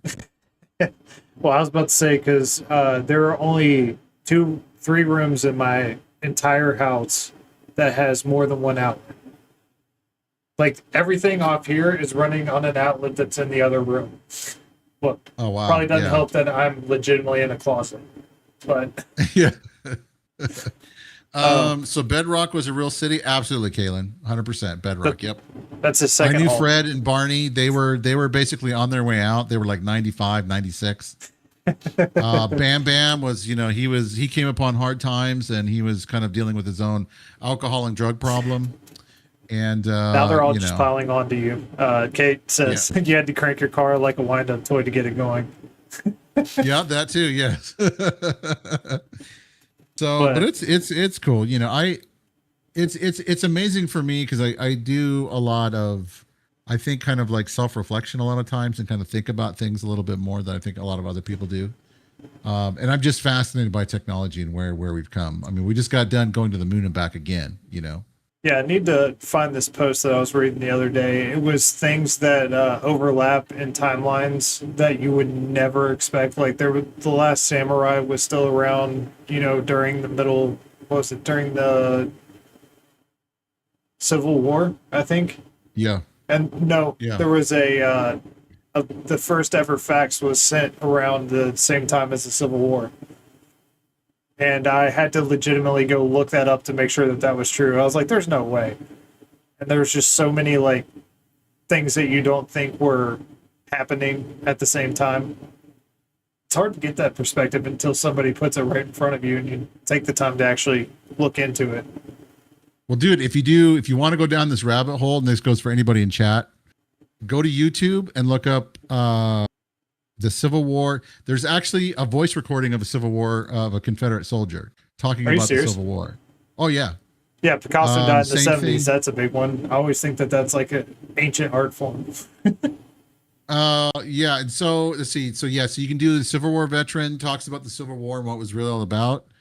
You can also watch Guess Who or whatever it was, a show back in the 50s about what this person was who actually witnessed. He was like the last survivor who witnessed the assassination of Abraham Lincoln.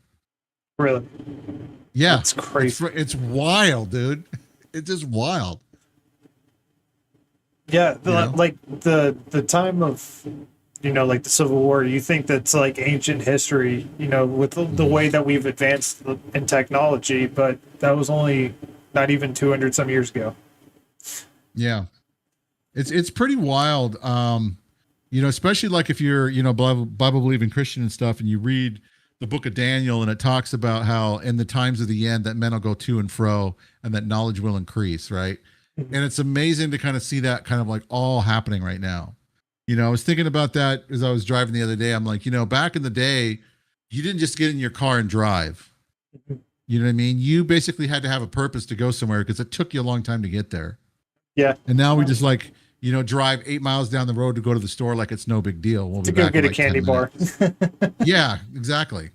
So that's like one of the ones I was talking about was what Kaylin said. Cleopatra lived closer to the invention of the iPhone than to the actual pyramids being built. That's crazy. Yeah. Vapin hitched up his horse and bike. So, dude, some days, yes, Kaylin. Dude, hey, with gas prices, I'm about to start hitching up a horse and buggy. Well, it's crazy. Like we actually bought an EV about a year ago, and I wasn't sure if I was going to like it or not. But my truck that I had for like 20 years was like leaking water from the seal in the window. The inside was coming apart, and it looked like I did something unimaginable to the seats. So it was just time for me to get a new car. And so we got a good deal on like $248 a month for a lease for an EV just to see if I would like it. And I love it. Absolutely love it. Yeah. So that's just kind of my plug out there to get like an EV. You know what I'm saying? They're good. I was about to say our renter has one, and I've watched her skyrocket the electric bill. I don't know if it's just because of the EV, but she also refuses to use the propane that we have in the house. So, yeah, it's probably the EV. You know, if she charges it like every single day, then yeah, I charge it. does. I charge it about maybe like once a month, or well, I'm sorry, not once a month, but once a week. I was about to say once a month. That's pretty good. Yeah, I know. No, about once a week. And it usually charges overnight, you know, and so I haven't seen very much of a bump on my electric bill. If I had to go to like a station to buy it, it's like super cheap. It's like $10-15 to fully charge it. Okay, Bruce is a good point. It's more AEP than anything else. What is AEP? Appalachian Power. They're a bunch of communists. Oh. No, like seriously, we do not run a lot of electricity, as I said. Like, this is the most, like, lights that we have on at a time in our house. I got, like, a light over here. I've got that light, and a light under my desk. But our electric bill is, like, through the roof. And it just keeps on raising. Going up. Well, do they always? I mean, I'm fairly lucky here in Texas that San Antonio owns their own electrical company here. That's how we get our power. Yeah. And so it's not so bad. Mischief. Compared to other Kaylin spots in said to Texas, come install more outlets. I'll put my 2 weeks in. Well, you got 2 weeks to get out here. So, I mean, Mischief, were you doing electrical work before? Is that what you were doing? So I've kind of done a little bit of everything. My dad was a cider, so I started doing that. I did over a decade of home remodeling and new construction and stuff like that. And then I had done 3 years somewhere in there with a couple different electricians in the private realm. And then my mom was still works in the office for electrical in the union. I just realized I'm not a union guy at all, and the big commercial union jobs and just the attitude in the union was kind of dragging me down with the whole just showing up for a paycheck and nobody cares and everyone's putting everybody down. So I said, you know what? My heart was just using that for better pay in the long run to fund me to get back into carpentry, which is my true love. So I said, why am I not just doing what I love, and just finding a way to make that work, And so I'm gonna go work for my cousin again, and great guy, man of faith. And so same work ethics, same morals, same just all the things I want, So I'm like, I'm gonna do that. I won't get the benefits, whatever. If we grow, we can fight to make it happen. And he's somebody who will listen to like my hopes and dreams and goals because he knows that I have some skills that he hasn't done with the carpentry and the remodeling side of things too. So I know we can feed off each other and really grow together. That's good. Yeah, carpentry is like a really good trade to get into as well. You know, there's this whole down talk about blue collar jobs and blue collar skills and stuff like that. And it's like, people, they've talked down about it for so long that nobody wants to do it anymore. And those kind of jobs are paying like six figures in like major cities usually, doing like carpentry, especially if you're good. I can't do a carpenter's job to save my life. My wife's like, you can do it. I'm like, no, I can't. She's like, yes, you can. I'm like, no. I'm like, that's like me saying, well, you're a woman, right? Well, then go bake me a pie. Women are just not all women are naturally inclined to bake. Not all women are naturally inclined to cook. Same thing with men. Not all of us are naturally inclined to be a carpenter or whatever. Some stuff I just can't do and I just don't enjoy, to be honest. Yeah, there's a big difference between.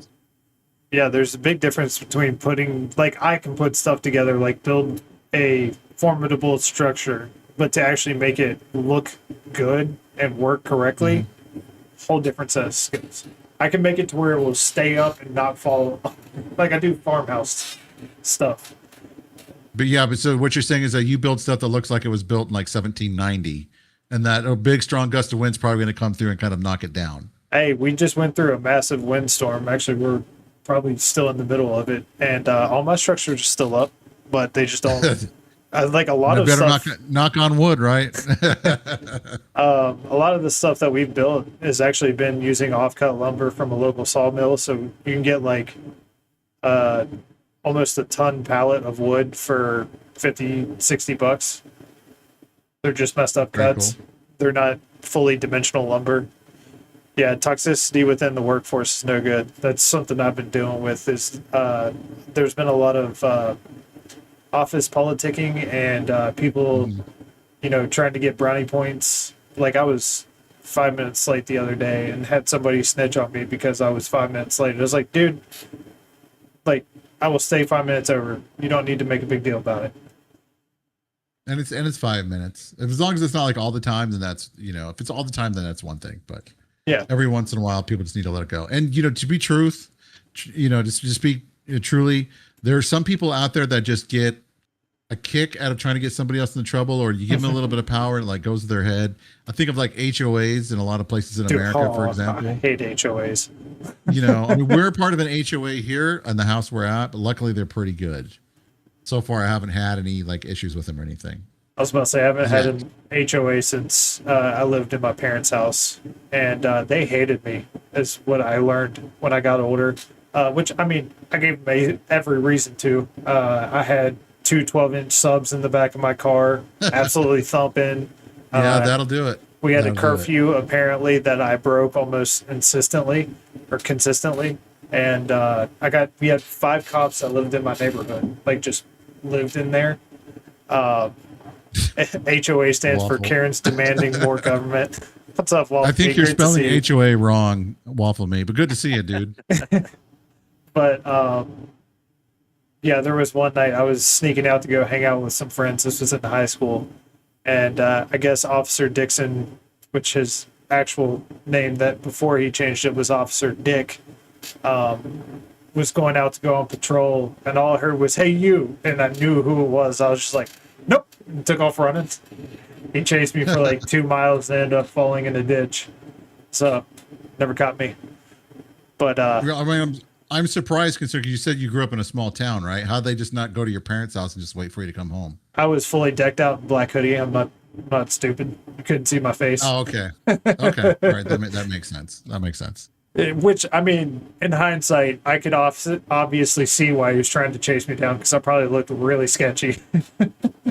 Yeah, I know. That's a whole other, whether or not you should stop people or not. But But I grew up. I would not change anything about where I grew up.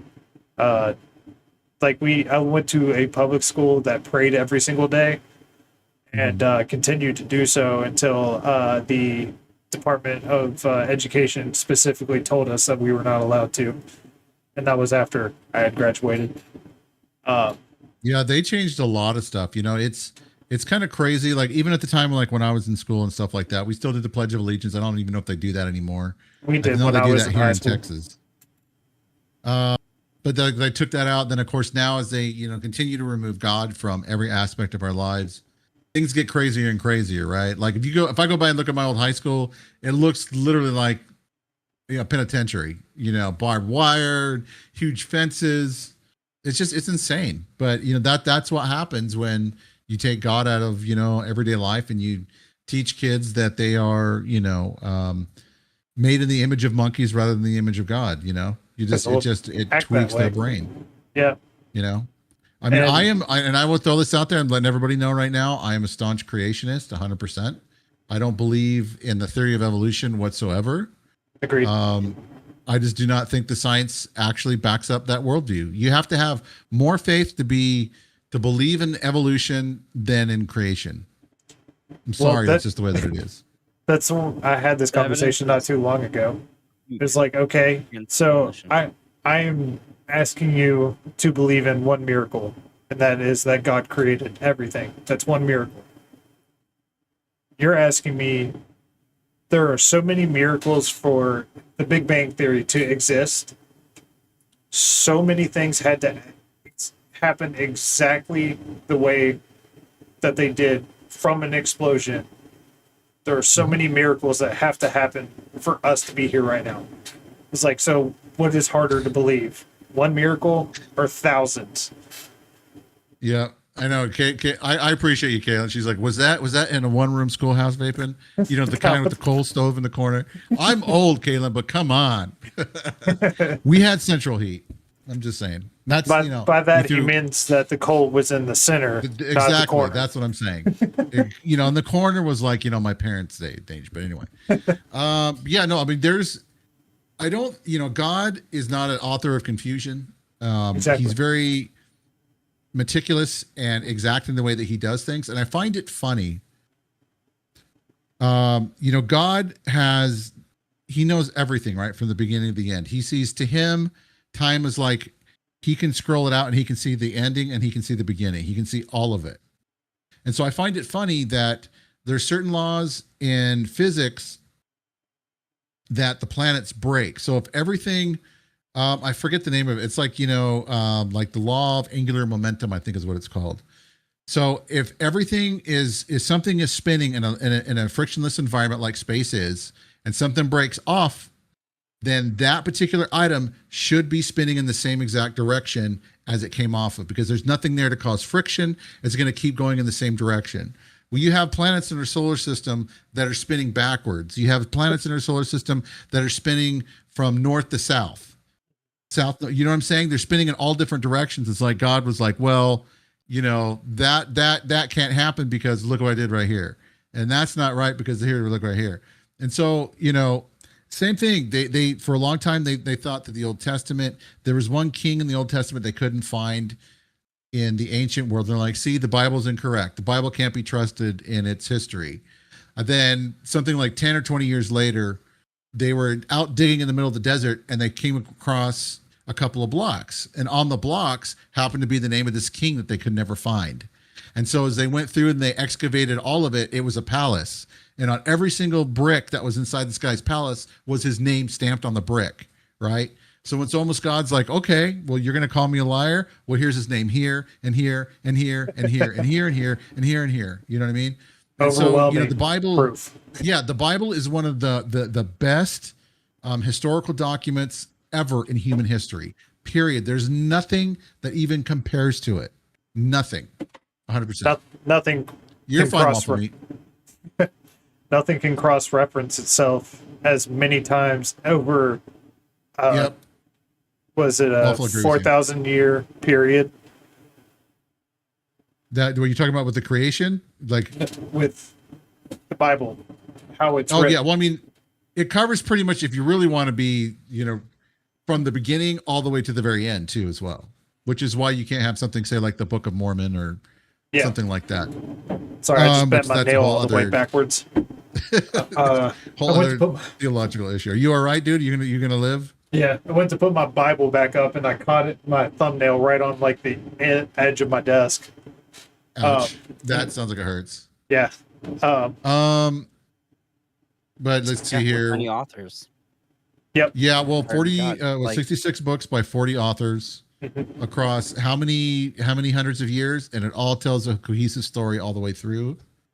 Yep. Even if you 10 manuscripts that reference Genghis Khan's existence, like 150 for Caesar, but there's 25,000 that reference the Bible and the people of the Bible. Like it's insane.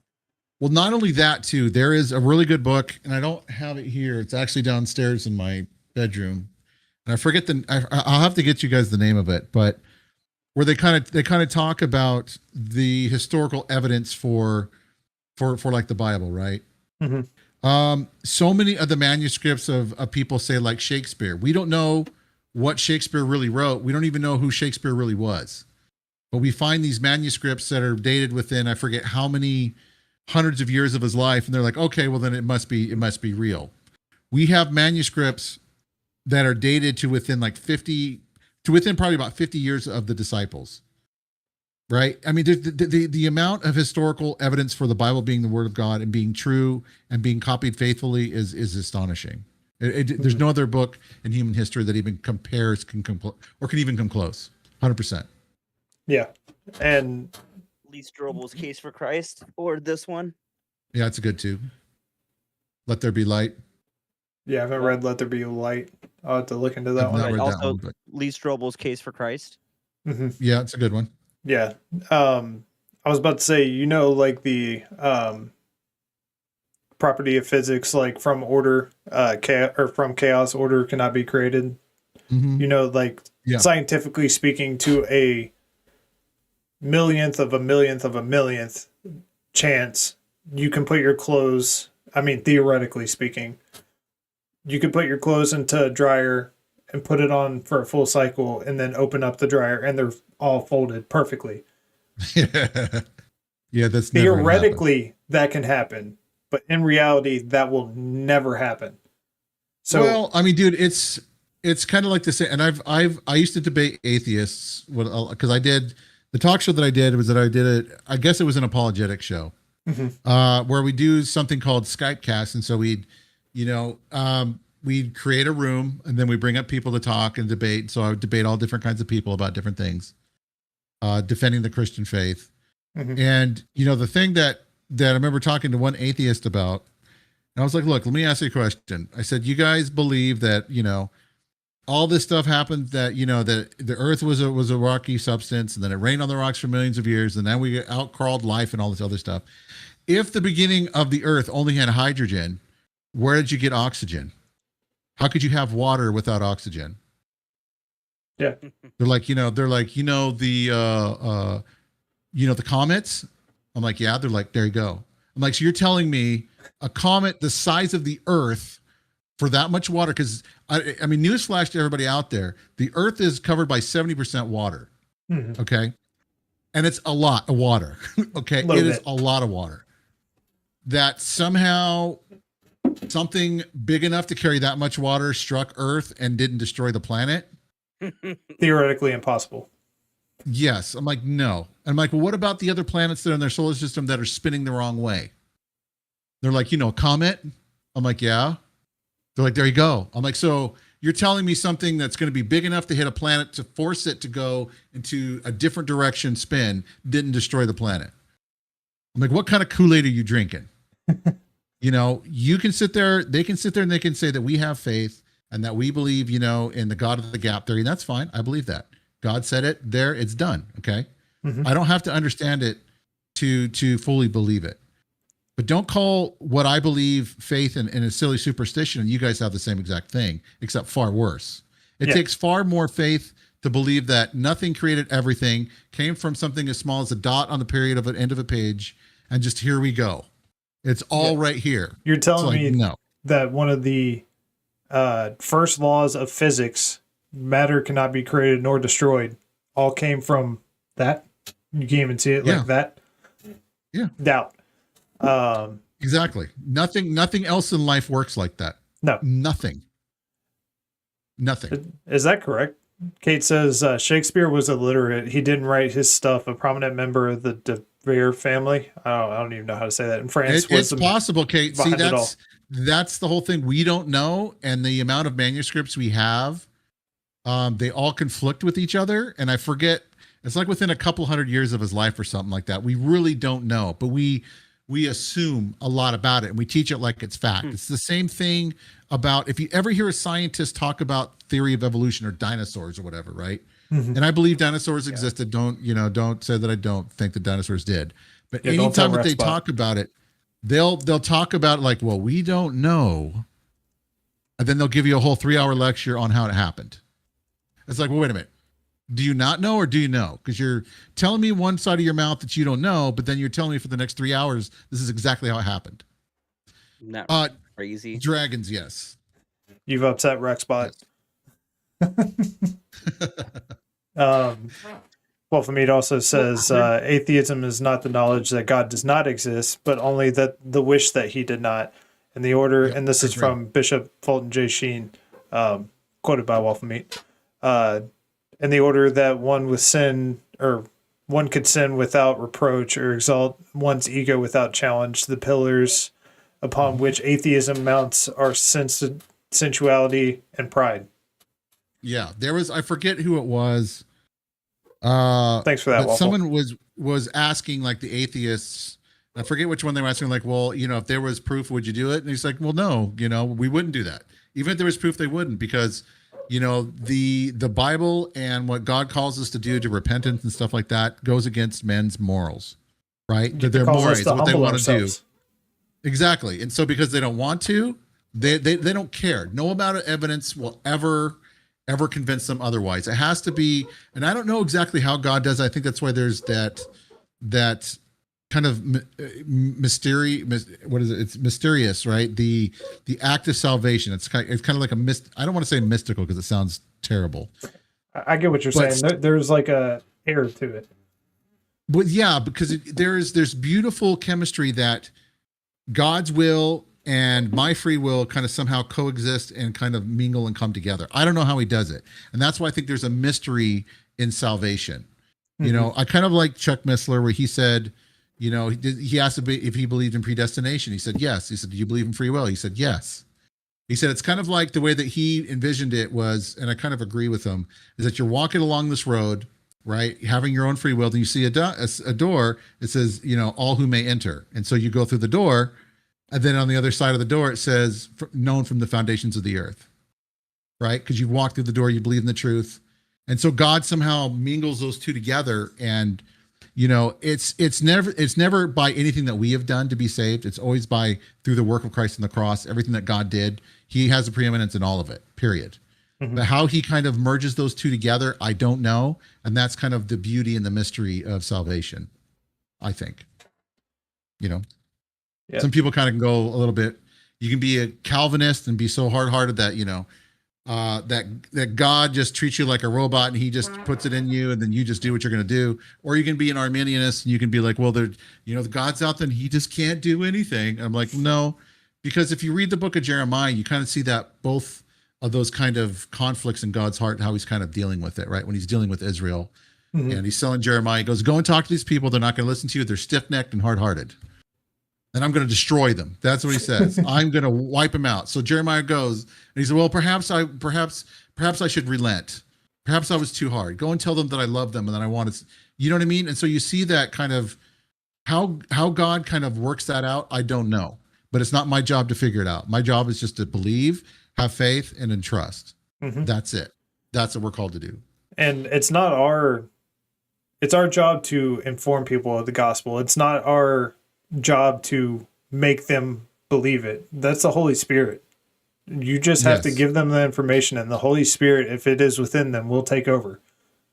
Yeah, and that's right. That's what we're called to do. We are called to be faithful and to plant or to water. It is God that causes it to grow and to bear fruit, period. Amen. And how God works all that, I do not know. You know, I was taking an apologetics class when I was out Calvary Oceanside. And he tells this story about this girl that they used to go out and they do outreach on the beach. And so this girl would go out there every single week. And there was this atheist that she kept running into. He kept being there. And he'd be like, you know, asking her all these hardcore questions about creation and how could God be real and all this other stuff. She goes, I don't know.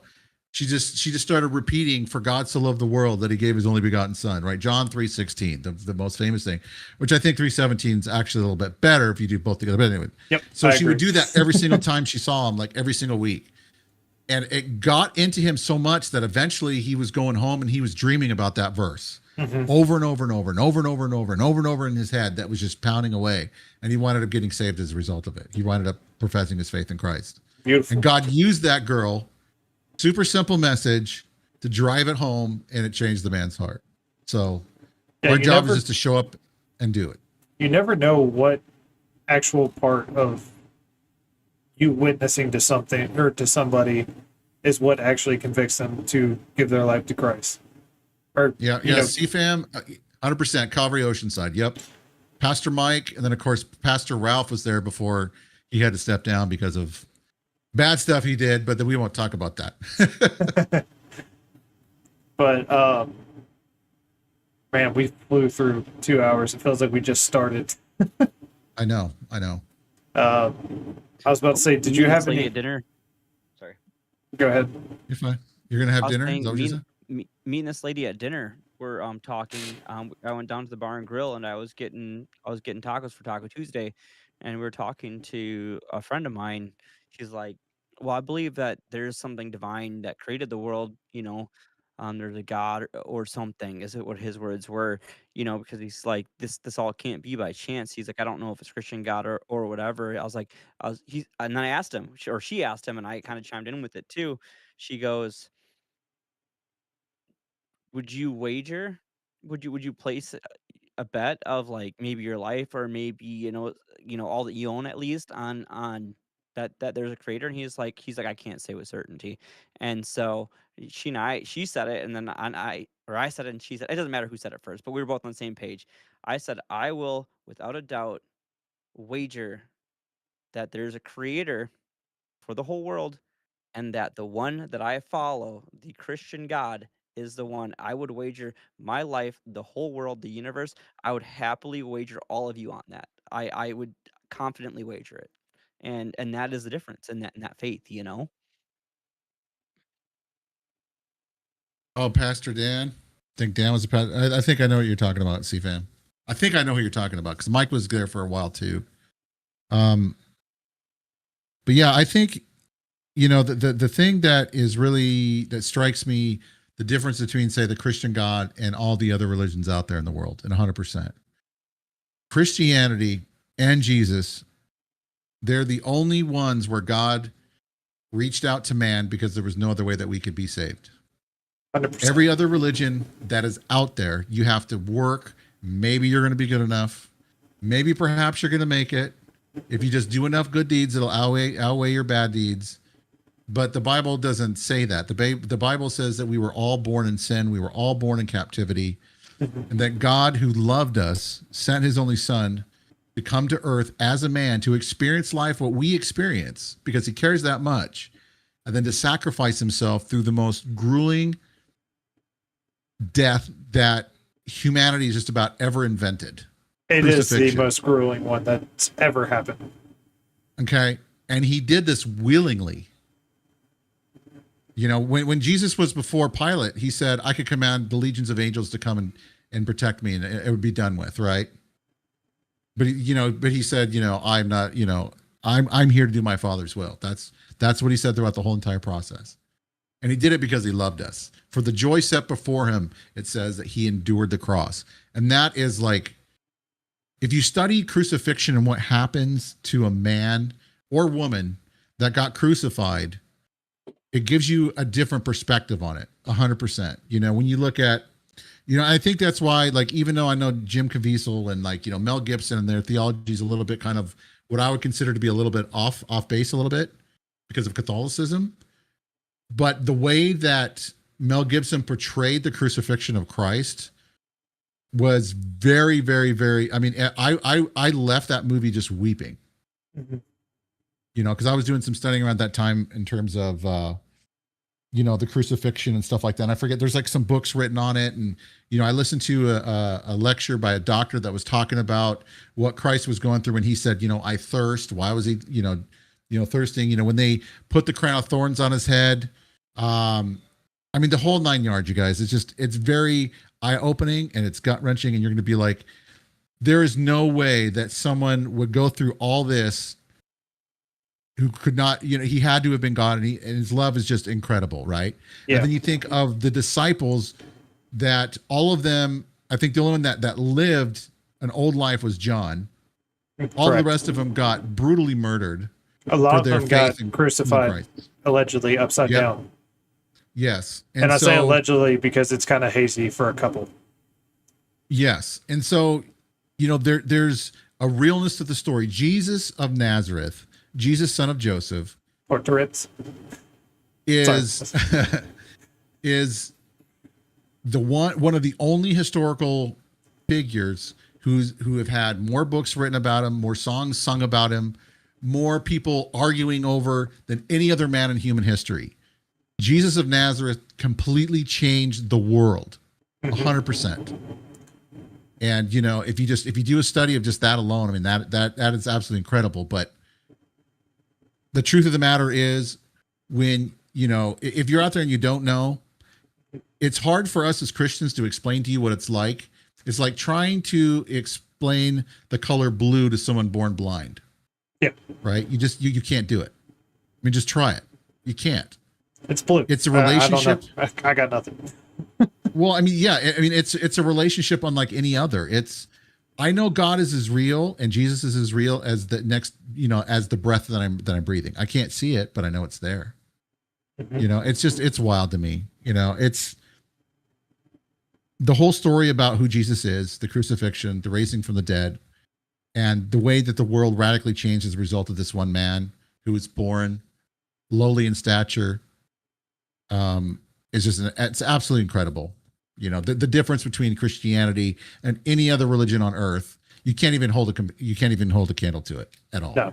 And I think one of the key parts that you hit on was the fact that Christianity sets itself apart from any other religion because we don't need to be holy to become a Christian. We become a Christian because we are unholy. We want to follow Christ and learn to be better people. Like that is the definition of what it is to be a Christian, is to follow Christ. Because we are not perfect. We fall short every single day. I'm speaking for myself. I fall short every single day. Sorry, I see Wolfman putting a bunch of stuff in there. Divinity. Yeah, without, no, I think John was the only one that died an old man, as far as yeah, he was. Sorry, it keeps on scrolling down on me. Divinity without benevolence is deism. A clockmaker God who made everything, set it in motion, and walked away. Our God is love, therefore deism is false. I agree. Same with the works-based salvation is heresy. Yep, because we could do no works worthy enough to work our way into heaven. It's only by the blood of Jesus himself that we're allowed to stand before God. Yep, they were not consumed 100%. St. Peter requested to be crucified upside down. His reasoning was he was unworthy to die the same way as Lord did, which is absolutely crazy. Not that he did that. I'm saying like getting crucified upside down. That's seems like it would be just as bad, to be honest with you. Oh yeah, I mean, crucifixion in and of itself is just terrible, And what the Romans did to the Christians during the time of the apostles and even afterwards for a while, until Rome became, supposedly Christian. It horrific. I mean, horrific. What they did to those people. Yeah, and all they had to do, like that is such an amazing part of their testimony, is that all they had to do to avoid getting brutally murdered, or martyred, I should say, is say, nope, that wasn't real. That's all they had to do. Yeah. But they didn't because they know the truth. They knew the truth. And I changed the tense on that because they were with Jesus, who is the way, the truth, and the life. Nobody goes to those ends for a lie. Nobody. Nope. Yeah. I know. It's crazy, dude. When the more that you look at it, they do just, I don't know how you can necessarily deny it. I know that there are people out there that want to. There's, really cool studies that you can do even as a Christian too, like Christology, which is study of Christ in the Old Testament, which is fantastic. God talks about Christ in the Old Testament so many times, it's unbelievable. It is almost unbelievable. All the prophecies that he fulfilled. Well, just all the prophecies, like, who is speaking if no one's ever seen the Father at any time, right? Who was talking to Adam and Eve in the garden? Who was walking with them? Yep. Bake on that for a little bit, chat. You believe in the Bible? Who was walking with Adam and Eve in the garden in the cool of the day? That would be Jesus. If no one's seen the Father at any time except the Son. I mean, so many different things. I can go on. I mean, just, it's amazing. It gives me more than welcome to. Goosebumps when I think about it. You're giving me goosebumps. Well, it's just, I love hearing it. There is a great tapestry of God's love from the beginning of creation and the fall with Adam and Eve all the way up until the end of time, which we read through the book of Revelation.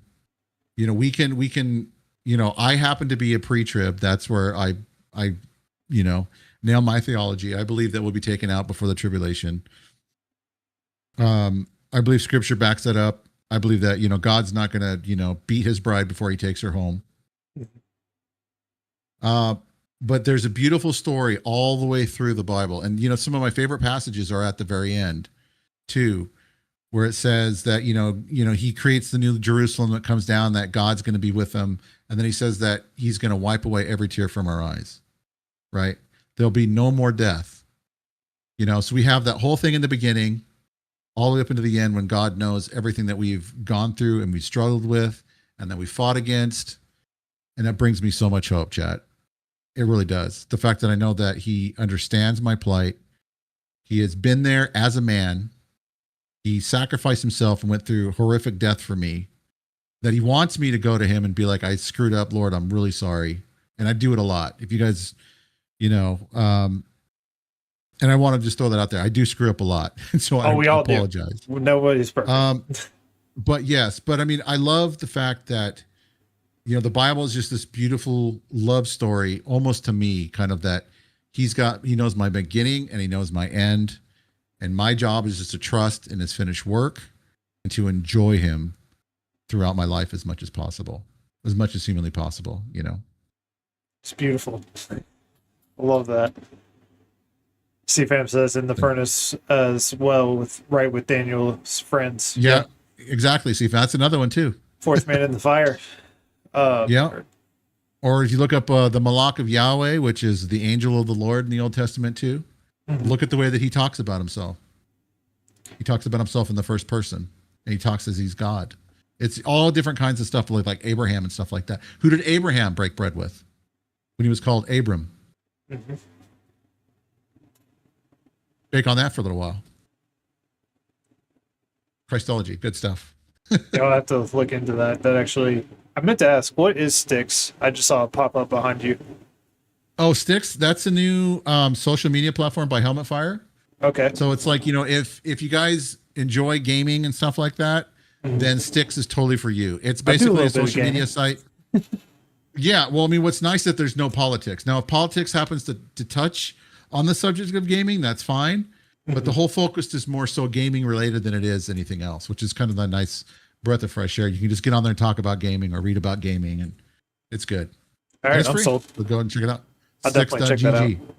Styx.gg. Actually, let me write that down. Yeah. Old school way. Paper. Yeah. So I was going to ask. When Christ died, he died for you individually just as much as if you had been the only person in the world. That's by C.S. Lewis. Then he's also, God is infinite attention, infinite leisure to spare for each one of us. He doesn't have to take us in the line. You are as much alone with him as you are with the only thing that he ever created. I'm not even going to try to pronounce that name, Waffle, King of Salem, which means space. Yeah, what he said. Melchizedek. Melchizedek. Yep. Hebrews 4 and 5 calls Christ the great high priest in the order of Melchizedek. See, I just need to hear it once. But offer bread and wine as the sacrifice, which is funny because we were doing a deep dive. So where my name comes from, the Res Truth Pod was the original podcast I did with my pastor called the Resurrecting Truth Podcast. And we did deep dives into hard topics that a lot of churches don't like to talk about, and then got sidetracked into Revelation. And appreciate that, Waffle. There was a church that I just could not say the name of. Every time I looked at it, it might as well have been in a foreign language. I just could not say it. I can't even remember what it is to this day. It's one of the churches that he's talking to at the beginning, and I just could not get the name right. And I eventually gave up, and I would be reading the question and then just point to Pastor Rick, and he would say the name, and I'd be like, all right, and then moving on. But I was going to ask, what do you have upcoming? You got any streams planned or any big things you're working on? Yeah, I mean, we're always baking on some stuff. We just finished doing VP Zone integration, Blaze integration too as well. Released the multi-chat feature. We're going to be doing Twitch next. That's coming next. And we also just did something called Would You Rather or Hot Take Votes. Okay. Laodicea is the one that I couldn't say. Thank you, Laodicea? Church of Laodicea? Yeah, I kept on messing it up. Let's see what. Yeah. Okay. Sorry. So the two new things that we did that I just released. So you can have one browser source URL, and if you're multi-streaming to different platforms, everybody can vote on it, whatever your questions are. Doesn't matter what platform you're on, as long as we're supporting it. I'll just throw that out there. So if you're streaming like to Rumble, to VB Zone, and Blaze right now, you put up the question, whatever it is, or you do the hot take. Then everybody in chat from everywhere can vote on the same question, and it goes to the same place. That's awesome. Did you kind of get that from doing the potties? Did I get that from doing the potties? No, just something that I've worked on for a while now. In terms of trying to integrate like all the multi-chat and to try to get all the back end stuff done. And so now that I've gotten that done and we're branching out, as Helix and stuff like that, I'm able to basically kind of incorporate that a little bit easier. Okay. Yeah, I appreciate that. I just reminded myself that I need to vote for myself. I don't know when the actual period is ending, but I've July 2nd. July 2nd. So once it comes up to June 2nd, for 30 days, man, I'm going to be blasting socials all about it and make sure people go and vote. Now, I would say for greatest helper on the platform, you definitely should vote for me. I'm throwing that out there. I was about to say I do vote for you. I appreciate that. I vote for myself all the time. I try to do it more than once. It doesn't work. Well, you set it up that way specifically. Yeah, that's true. It's like you vote for someone else and it just automatically goes over, Anyway, yeah. No, I'm just kidding. I didn't do that. Toby set all that up. Toby did a great job with it. But yeah, go ahead. No, I was going to say, but yeah, so in terms of like the new stuff that we just released in the last couple of days, to kind of give, I'm starting to focus now too on trying to do more chat engagement. So that way, things that you guys can use, like, especially like in this show, to where you guys can put up a question on the screen and then that way then everybody can kind of vote for it and then you guys can talk about it. Right? Yeah. And see where everybody kind of sides with. And then you can do a hot take, whatever that hot take particularly is. I mean, there's a lot of spicy people out there. Yeah. And then see what happens. And kind of it garners up like conversation. That's kind of the whole goal. Well, I can tell you for sure, I definitely appreciate you and all that you do. I could never. Doing Rumbot was the first time I ever got alerts to actually work for me. So I am woefully appreciative of everything that you do. Because I tried multiple different services and every time it just never worked out for me. I maybe got like an alert to go off, but could never get it to consistently work. Dude, it's hard, dude. It's hard to do it. Yeah, I'm learning by the... Caitlin says I'm Rez's favorite spicy people. She always cracks me up.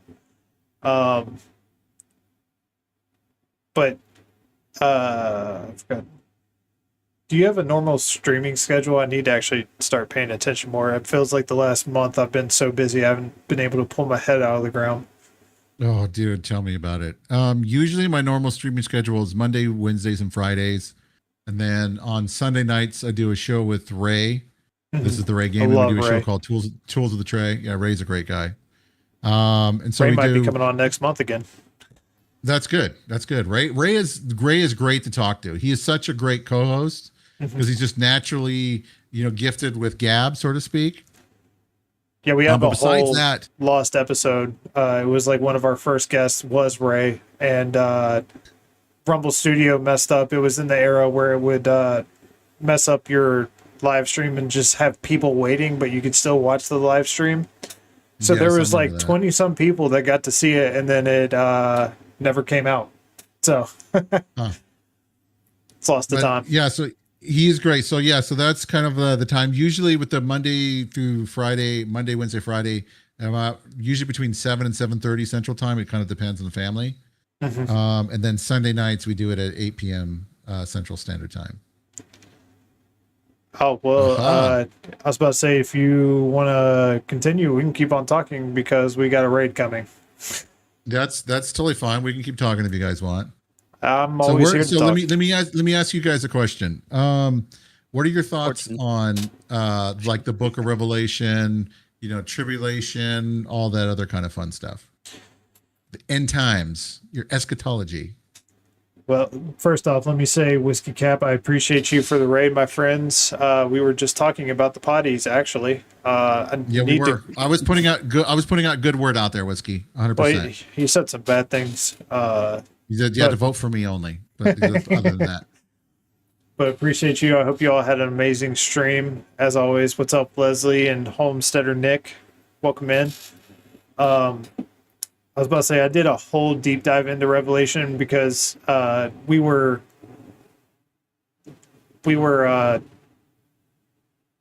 being my fiance and I, we were reading. There's Channel 2. Welcome in.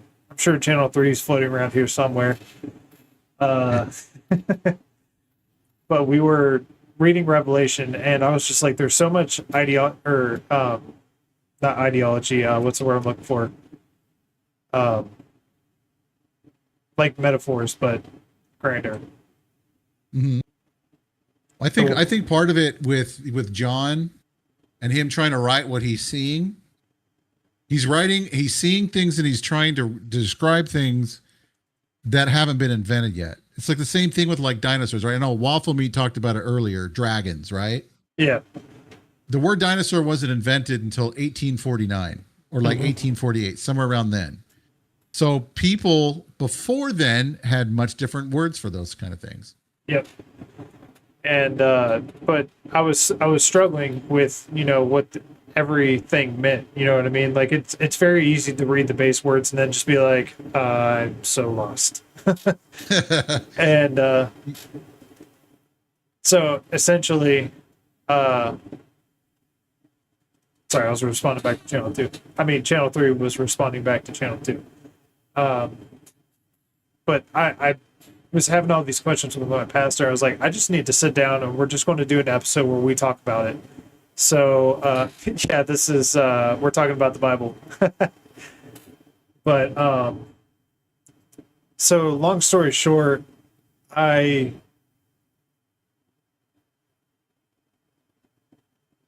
first interpretation or my first read through of, Revelation, I took everything like very serious, or like very like to the letter of what it was saying. Like there will be like a 5-headed beast with 7 crowns on its head. Because one of the questions I asked is like, how does 7 crowns fit on 5 heads? Yes. But once you fully start like looking into everything, it really opens up a whole new world of what Revelation actually means. And the fact that, okay, Mischief. Kind of caught me off guard there. Yeah, Oh, I gotcha. something about me wearing a cowboy hat with a mustache, and that's I my photo gotcha. from camping out in Idaho. But, oh yeah, I don't need this. Christ is King. Y'all take care. Well, God bless you, my friend. Yeah. Later, Homesteader Nick. We're not talking about weird bad stuff either, bro. Nah, we're just talking about Revelation. But Yeah. one of the things that I took away from my last foray into Revelation was the fact that God keeps on. It's like we were talking about wrestling with your kid earlier, right? And you're trying to get him to say uncle, right? You give him a headlock. It's like, you give up yet? Come on. You need to give up. That's pretty much what God is doing through Revelation is he, full on, full tilt. And then he takes that pause and he's like, you done? And then gives you up until you're getting thrown into the wide press, essentially, which is described in Revelation. He keeps on asking. He's like, please, like he's almost pleading with you. Come to me. I want you to be here. Do not follow the beast. Do not take the mark. And I've teetered back and forth through my walk of faith. You asked about tribulation. I've been post-trib. I've been pre-trib.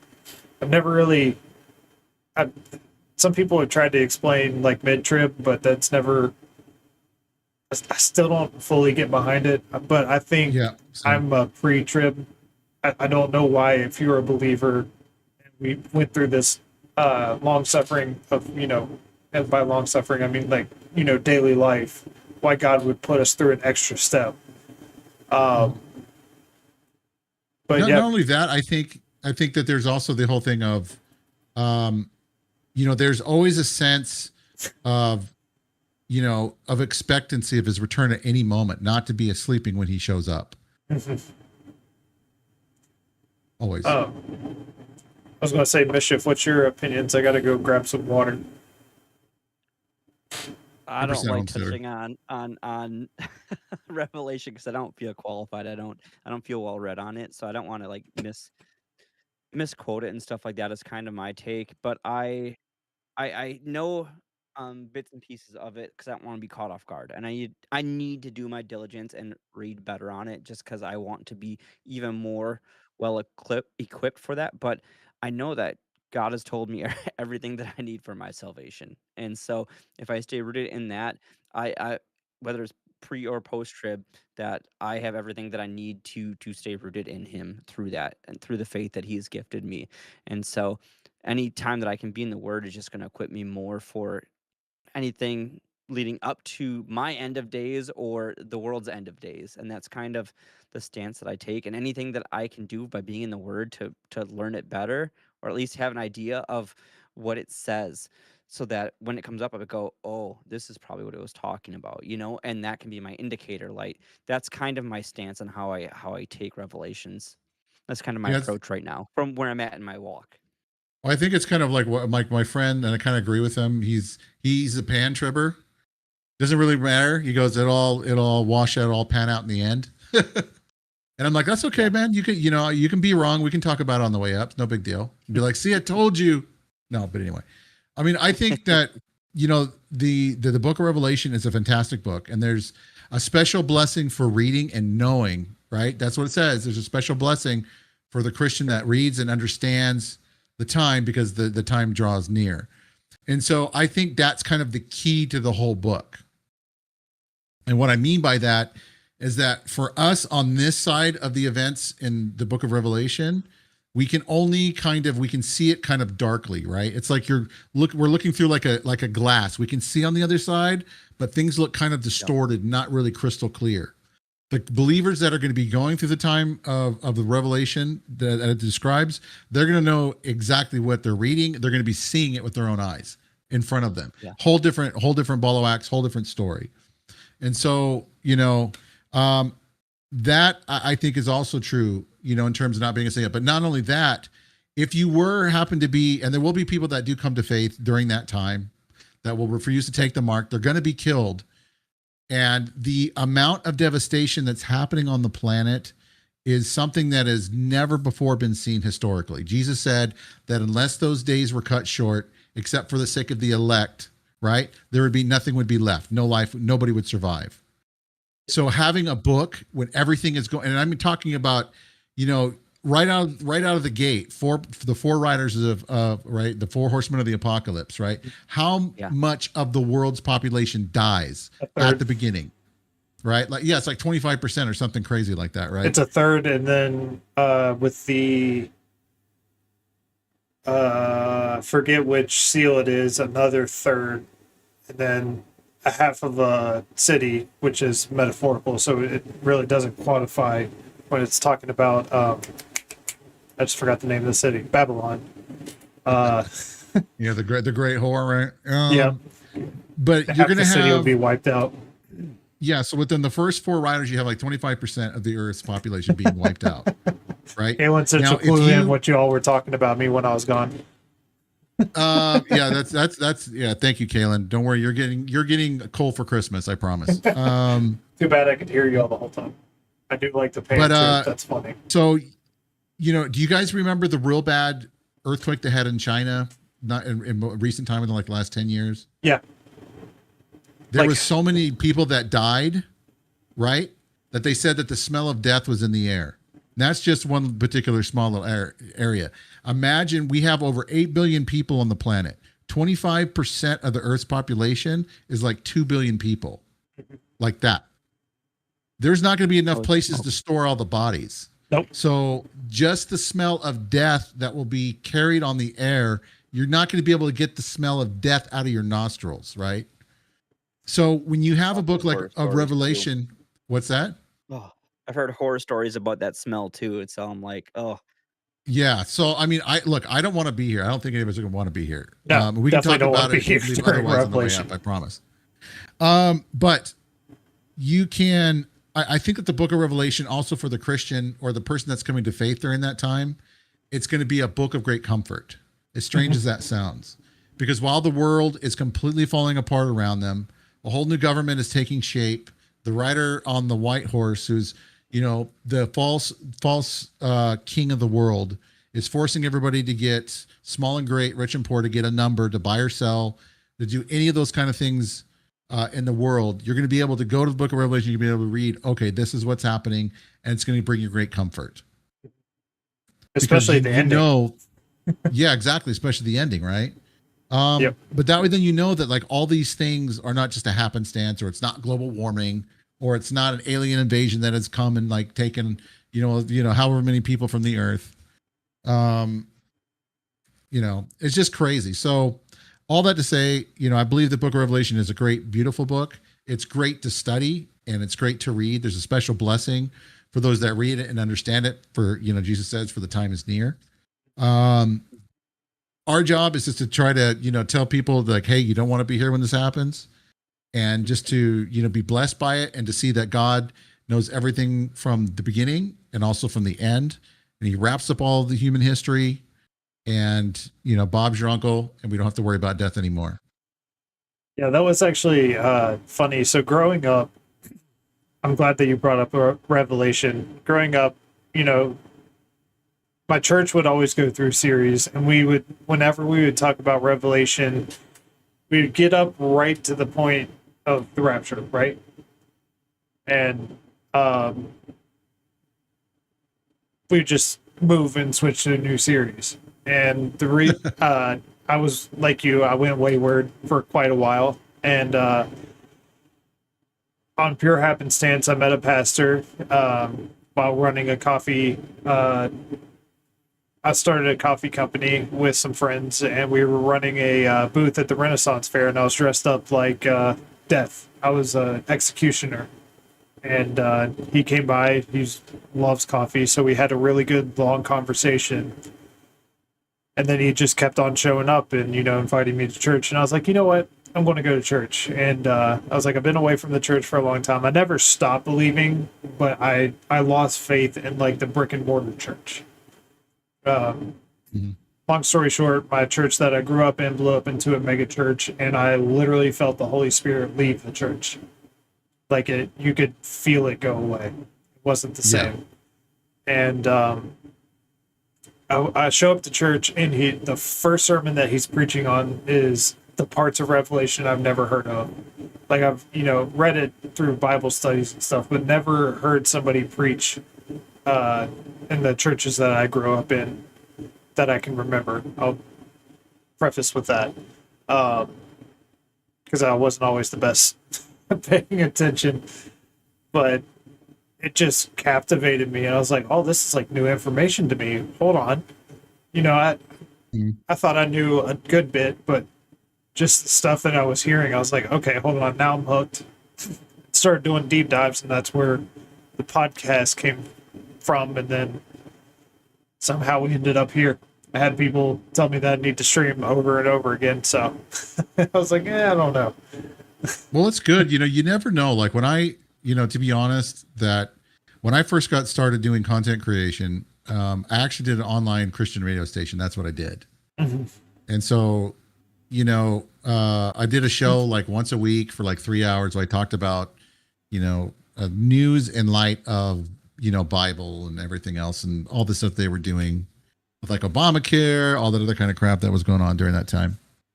And it was really amazing because, I was able to use services where it was running 24 hours a day, 7 days a week. I was able to interview and hang out with some of the people that I really looked up to in the faith, that I had, that I really admired. I read their work.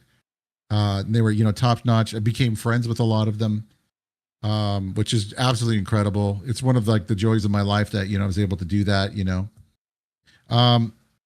but a lot of the biggest encouragements that I got from doing that whole thing was the emails and stuff I would get from other brothers in places in the world, like, Iran and in Egypt, Saudi Arabia, places where they would be like, hey, pray for me. I'm listening to you right now in an internet cafe, you know.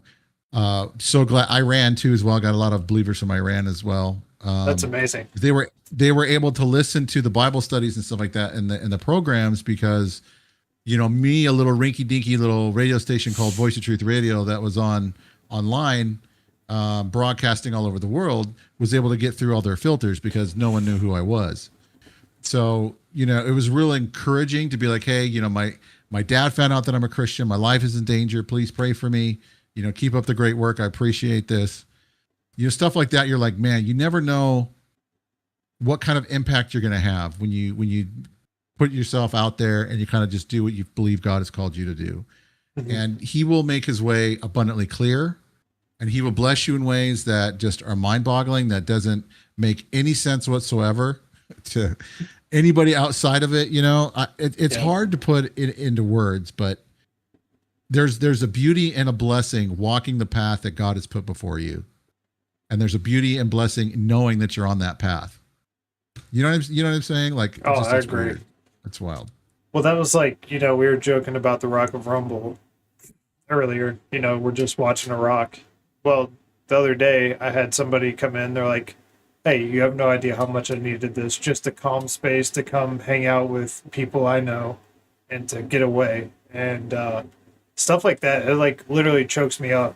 Like, makes me so happy that something that I view as just having fun and hanging out with people is actually making an impact on people that I may never meet in real life. I hope eventually I get to meet a lot of these people, but I know that one day we'll all meet up in heaven.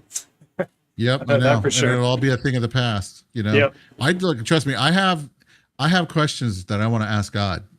I mean, I constantly talk to the Lord a lot of times, and I'm like, you know what? The things that are amazing. Like, who really killed JFK? Was it really Lee Harvey Oswald, or was it the guy in the grassy knoll? Right? Yeah. Or like, what dinosaurs really sounded like? We don't know, right?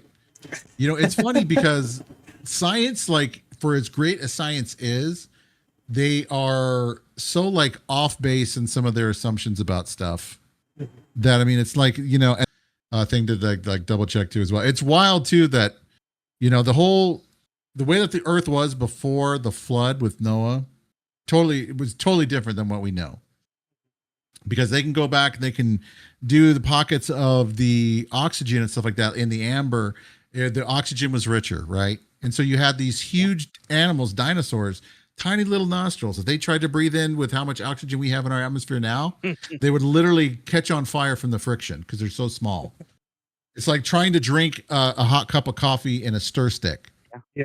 If you've ever done that madness, you hurt your cheeks and stuff like that. Yeah. That's what would happen. They would Or they would suffocate. suffocate, right? Yeah. Yep. And well, the thing too is, don't they theorize with the better oxygen back then that physically you could run everywhere and pretty much not grow tired, right? Yeah. Well, yeah. And that's why they have like, that? yeah, oxygen. That's why they have like oxygen bars. You can also go into like pressure chambers and stuff like that. You get a richer Like hyperbarics, yeah. a hyperbarics chamber. Yeah, thank you. Yeah. Yeah, and you can go in there and you can do that kind of a therapy, and you're going to feel amazing afterwards. I was about to say, it's crazy. I went spelunking one time in a local cave system, like an actual deep spelunking. It was guided. Nope, I choose life. Huh? Said nope, I choose life. Dude, I'll tell you the story here in a second, but you're getting like pure oxygen when you're down there. Like, it's so much higher quality oxygen than what you're getting out in normal life. And the temperature is absolutely to die for. Which is funny that I phrased it that way, because it can legitimately kill you if you get trapped down there and cold and wet. But it literally gives you a high when you're down there. Like, you feel euphoric. And the story I was going to tell was there was this passage called the birth canal, where you have to come in sideways, bring your body up, and there is a wall of rock right here and a wall of rock right here. And you have to use your upper body only, because if you, like, I'm a bigger guy. I was like 220 at the time. And as I was pushing myself up, I flex my legs instinctively, and it gets stuck on the wall. So you have to go back down and like try to force yourself back up again. And when I went to go back down, I think it's a stalag mite coming from the bottom. Mites are from the bottom. Yep. Yeah. Tights My- hang tight to the ceiling. All right. So when I was coming back down, my knee got caught on a stalactite, so I couldn't get back down. I was just like, well, this is where I die. Cool. This was a great idea. Dude, there was a guy that did die doing that. He went to some spelunking deal and he got stuck into a crevice and they couldn't get him out. Yeah, you know who I'm talking about. I forget the name of the guy. That's nightmare fuel for me. Dude, I found 100% is nightmare fuel. Are you kidding? Can you imagine dying like that? it happens a lot. I found an entire channel. Nightmares about that. I found an entire channel that is nothing but cave deaths and cave accidents. Dude, it is I would block terrifying. that so fast. But very interesting. I watch it all the time. Yeah, I don't know. I don't think I can do that. Look up Floyd anyway. Collins, who got stuck in Mammoth Cave National Park. Yep, that's one that I've heard of. Dudes, there's a cave in Vietnam that is so big it has its own ecosystem with the jungle animals that only exist in the cave. Oh, that's another thing. Cave spiders. They're terrifying. They also have like the like lizards and reptiles that are down in the cave system that are completely blind because they live in perfect darkness. Which, if you ever get a chance to experience perfect darkness, I would recommend it. And so we get to this big, they call it the gallery. It's like this big flat rock that you can sit around. It kind of looks like a campfire place without the campfire. And the only lights that we have are the lights on top of our heads. And everyone turns off their lights when you're sitting around in a circle. Like, you can literally put your hand like this and not even see it. That's how dark the cave is. And we sat in perfect darkness for 5 to 10 minutes, and your mind starts trying to fill the gap, and you start like seeing things in the distance. Like, you think you see movement because you know that there's people. Like, I know that I'm looking directly at somebody, but I can't see them. So you'll hear like sounds, and your mind will try to fill the gap, and you'll see movements, but they're not actually moving. It is crazy. Awesome, but terrifying at the same time. God's use of light and darkness to describe good and evil and all that he's set up for us and for our good. It's just like you hear stuff like that and just like, man, the wisdom of the way he put everything together, and it just, I can't help but think about him being the light when I hear stuff like that. And it just my head, it's so much to take in. It's incredible. Like, our God is so amazing. Mm-hmm. That's why, like, I love the fact that with the Bible, for example, it's not a scientific book by any stretch of the imagination, but when it does touch on science, it's 100% accurate. Like Paul talked about, the word of God as a double-edged sword, right? Dividing between the bone and the marrow. That was before we even knew that marrow actually existed. Or how about the fountains of the deep that it says in the Old Testament? That was before we even saw fountains in the deep. God, Even how biblical about diet, being above dietitians' times. Yes. Or the fact that he says that he sits on the circle of the earth. Talked about the earth being round in the Old Testament long before modern That became time. a hot button issue. Chat, we can go on and on about this, okay? We don't invent anything. We just rediscover. Yeah, there's Yes, nothing exactly. new under the sun. It's also from Yes. the Bible.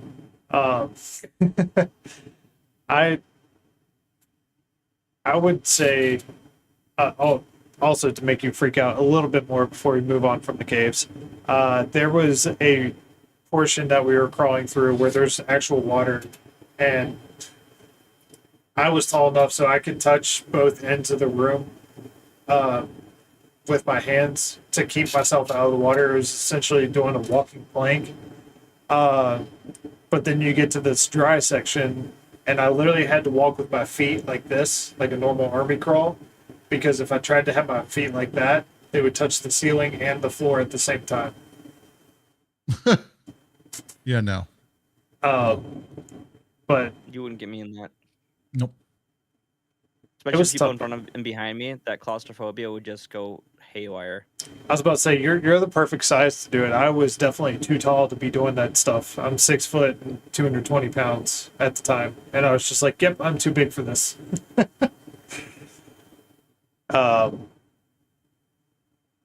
You should do it. The redwoods.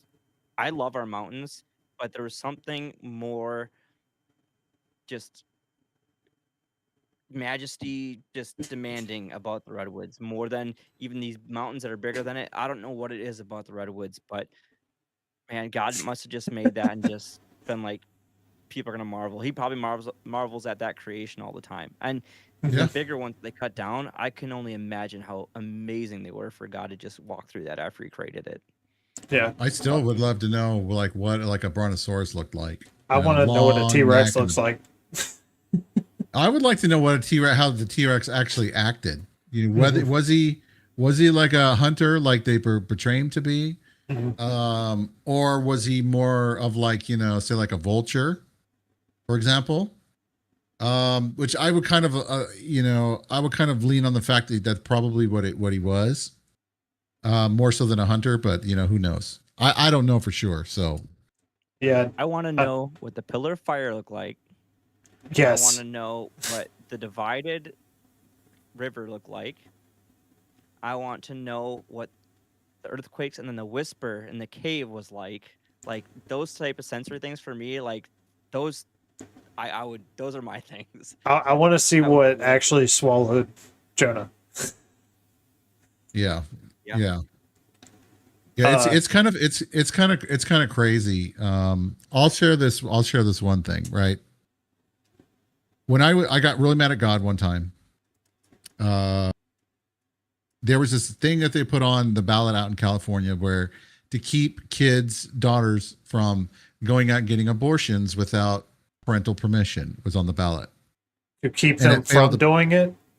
Yeah. So basically to require the school to get the parents' permission, and it failed to pass. And I was so freaking livid with God. I was like, my brother was in the car, you know, we were headed to the store, and just in my heart, I'm like, you know, how could you, you know, where are your people at? You know, how could you let this happen? You know, don't you care? And all this other kind of stuff. And so we're parked at a stoplight and going to make a left-hand turn, and we're stopped, and you know, the cars on the other side are also stopped. And it's like, you know, I forget how many cars. It must have been a good 30 or 40 cars deep, like going way far up there.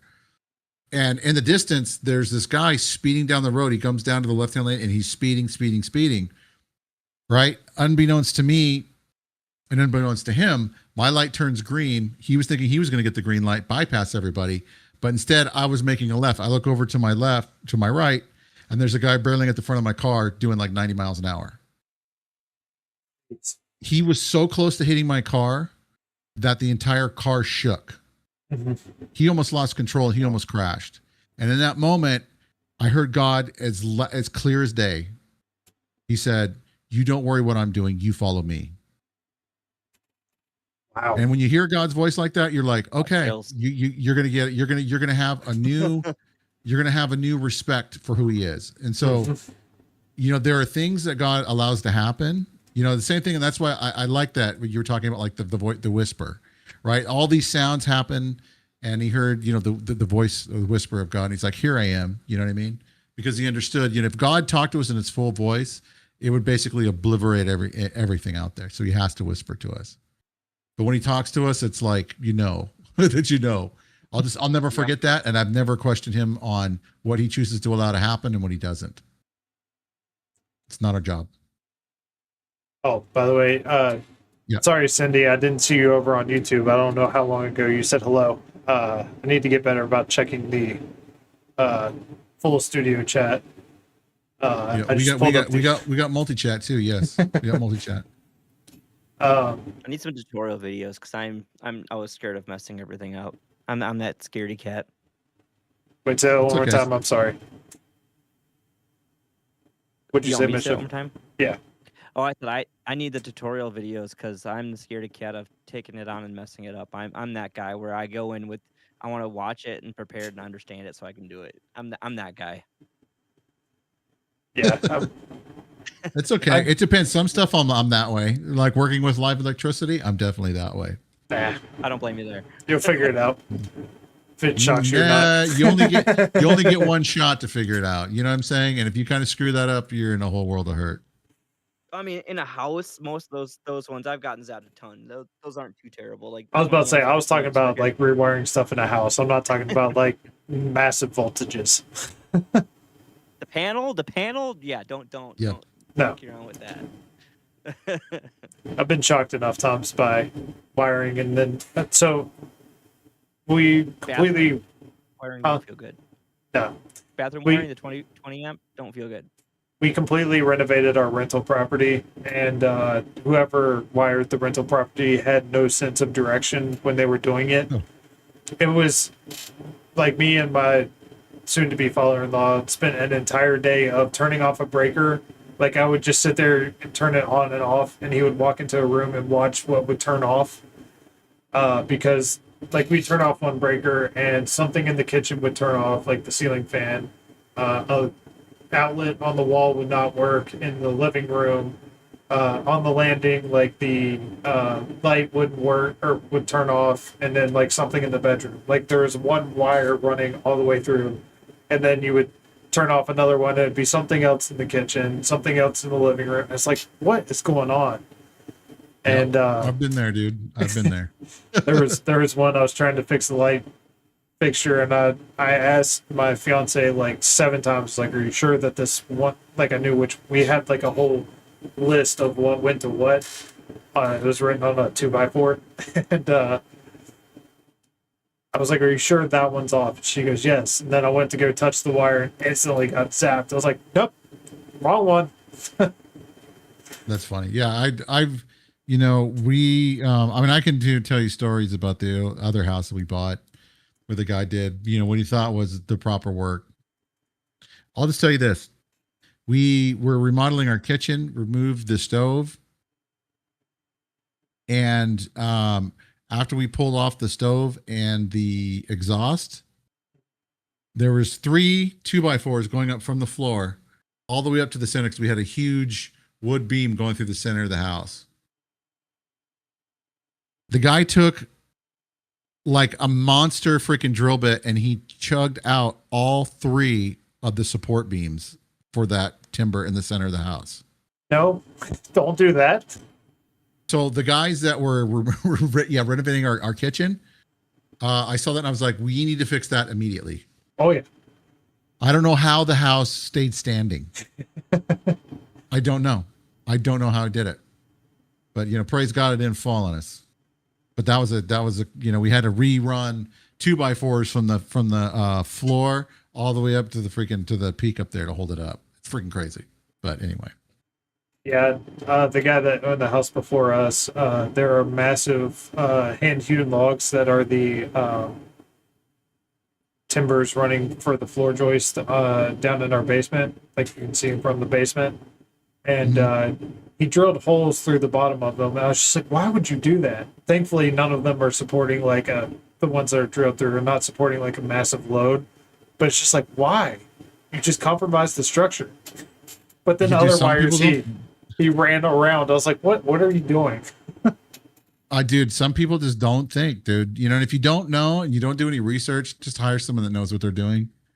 For heaven's sake, chat, if those of you guys are out there that are coming up in the world, you guys are going to be buying your houses and stuff, please do some research or hire someone to do it. Don't make it difficult on the rest of us. Yeah, which I just noticed that the studio is messing up on me. It says that we currently have 0 streamers or 0 viewers on Rumble and YouTube. That's true. We have 0, right, chat? You guys are 0 viewers right now? Oh, thank you for the raid, Dark Mind. Great to see you. Hope you had a wonderful stream. I don't know if I follow you, but I do like your logo. That is awesome. I will definitely drop a follow, my friend. Welcome in, Raiders. We are all over the place. Sometime we were talking about the Bible. We were talking about Revelation, then somehow got onto caves, and now we're talking about home improvement. Yeah. Home improvement's kind of like, it's one of those things I hate. I really do. I'd much rather pay someone to do it. Dude, that's all I do. Exactly. What's up, Rach, man? Great to see you, my That's why I friend. switched back to it. I would do it for fun after work because that's just how I am. I was about to say, if I didn't have to pay for all of it, that'd be great. I'd have a ton of fun doing it. But one thing that I hate doing is plumbing. I hate doing plumbing. I did all the plumbing in the rental. Ruins everything.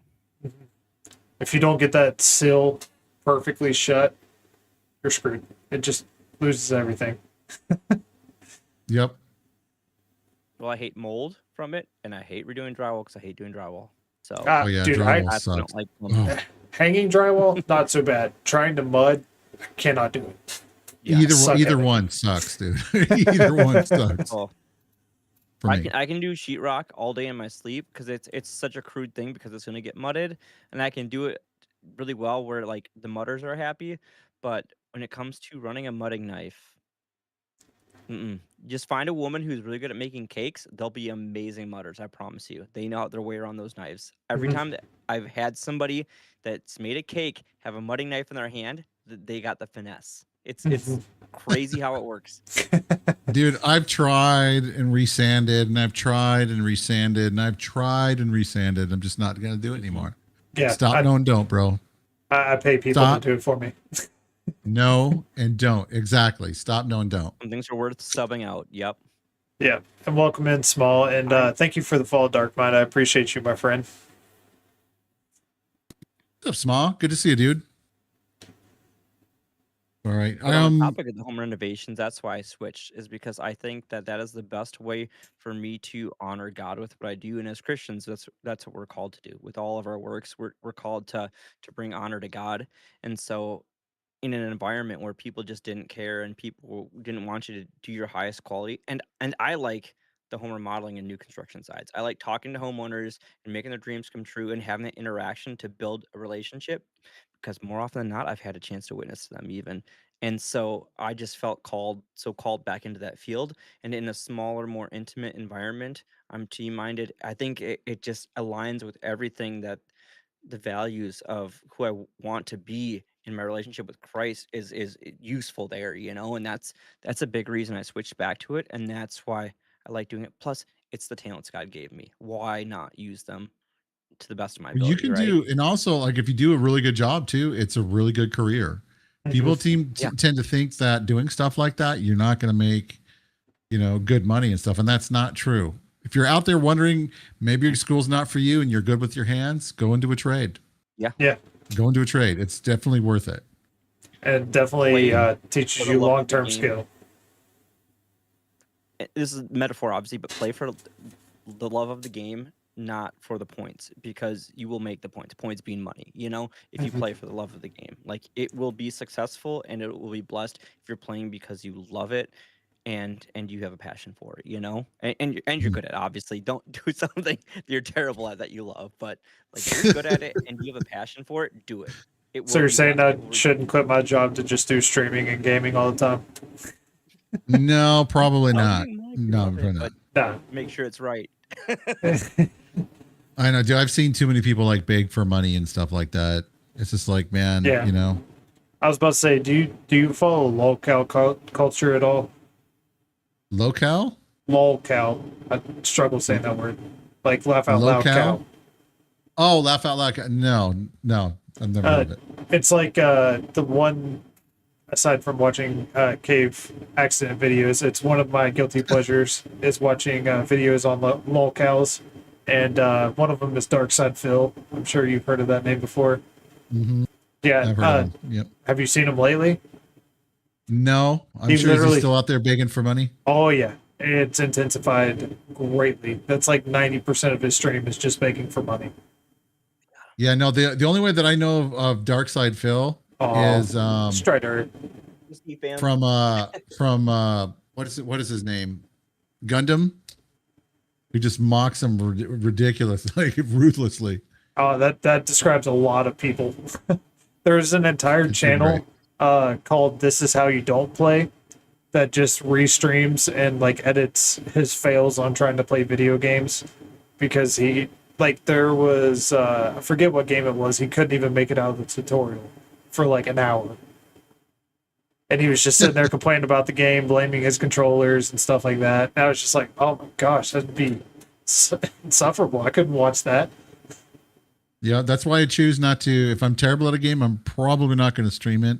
I'll try it offline first, and then we'll go from there. You know what I mean? Well, then if I feel confident enough to where you guys aren't going to laugh in my face, then I'll go ahead and stream it. But although sometimes it's some of the best moments is where you're just like, I can't. What is happening? Yes.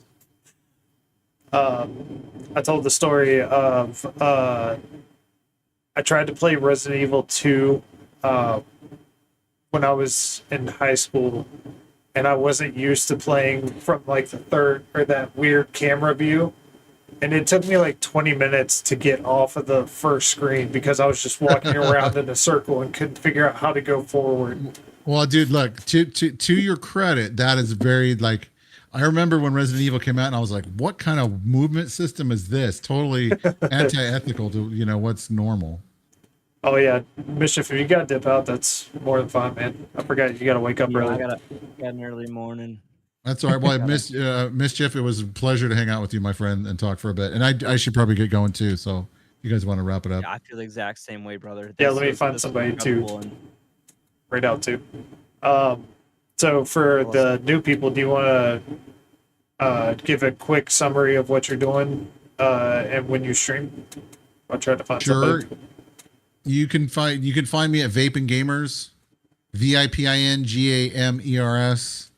I'm one of the developers and head of Helix Tools, also known as Rumbot, which we're making the switch over right now. But I stream Monday, Wednesday, and Friday, 7 or 7:30 p.m. Central Standard Time, and then I do a show on Sunday nights with Ray called Tools of the Trade, where we talk about the streaming world, how to kind of make your streams a little better, what kind of tools to use, all that other kind of good and fun stuff. So encourage you guys to come by, come say hi. You can also find me at Vapin Gamers basically everywhere. I appreciate you so much, my friend. We're going to be thanks for having me on. We're going to be writing out to my friend ABD, who is yelling in my ear at the moment. But so I tell this to every guest. When you come in, I make you a Campfire friend, and that means that you can come into Campfire Talks anytime. I do not remove the status. So if we're talking about something that you feel called to come in and talk, or you just want to come hang out with us, you're more welcome anytime. Appreciate that. Thank you guys. I had a great time. Yeah, it was definitely a blast. And until then, just remember that you guys start the fire, we pick up the torch and run with it. And until we see you again, God bless you all.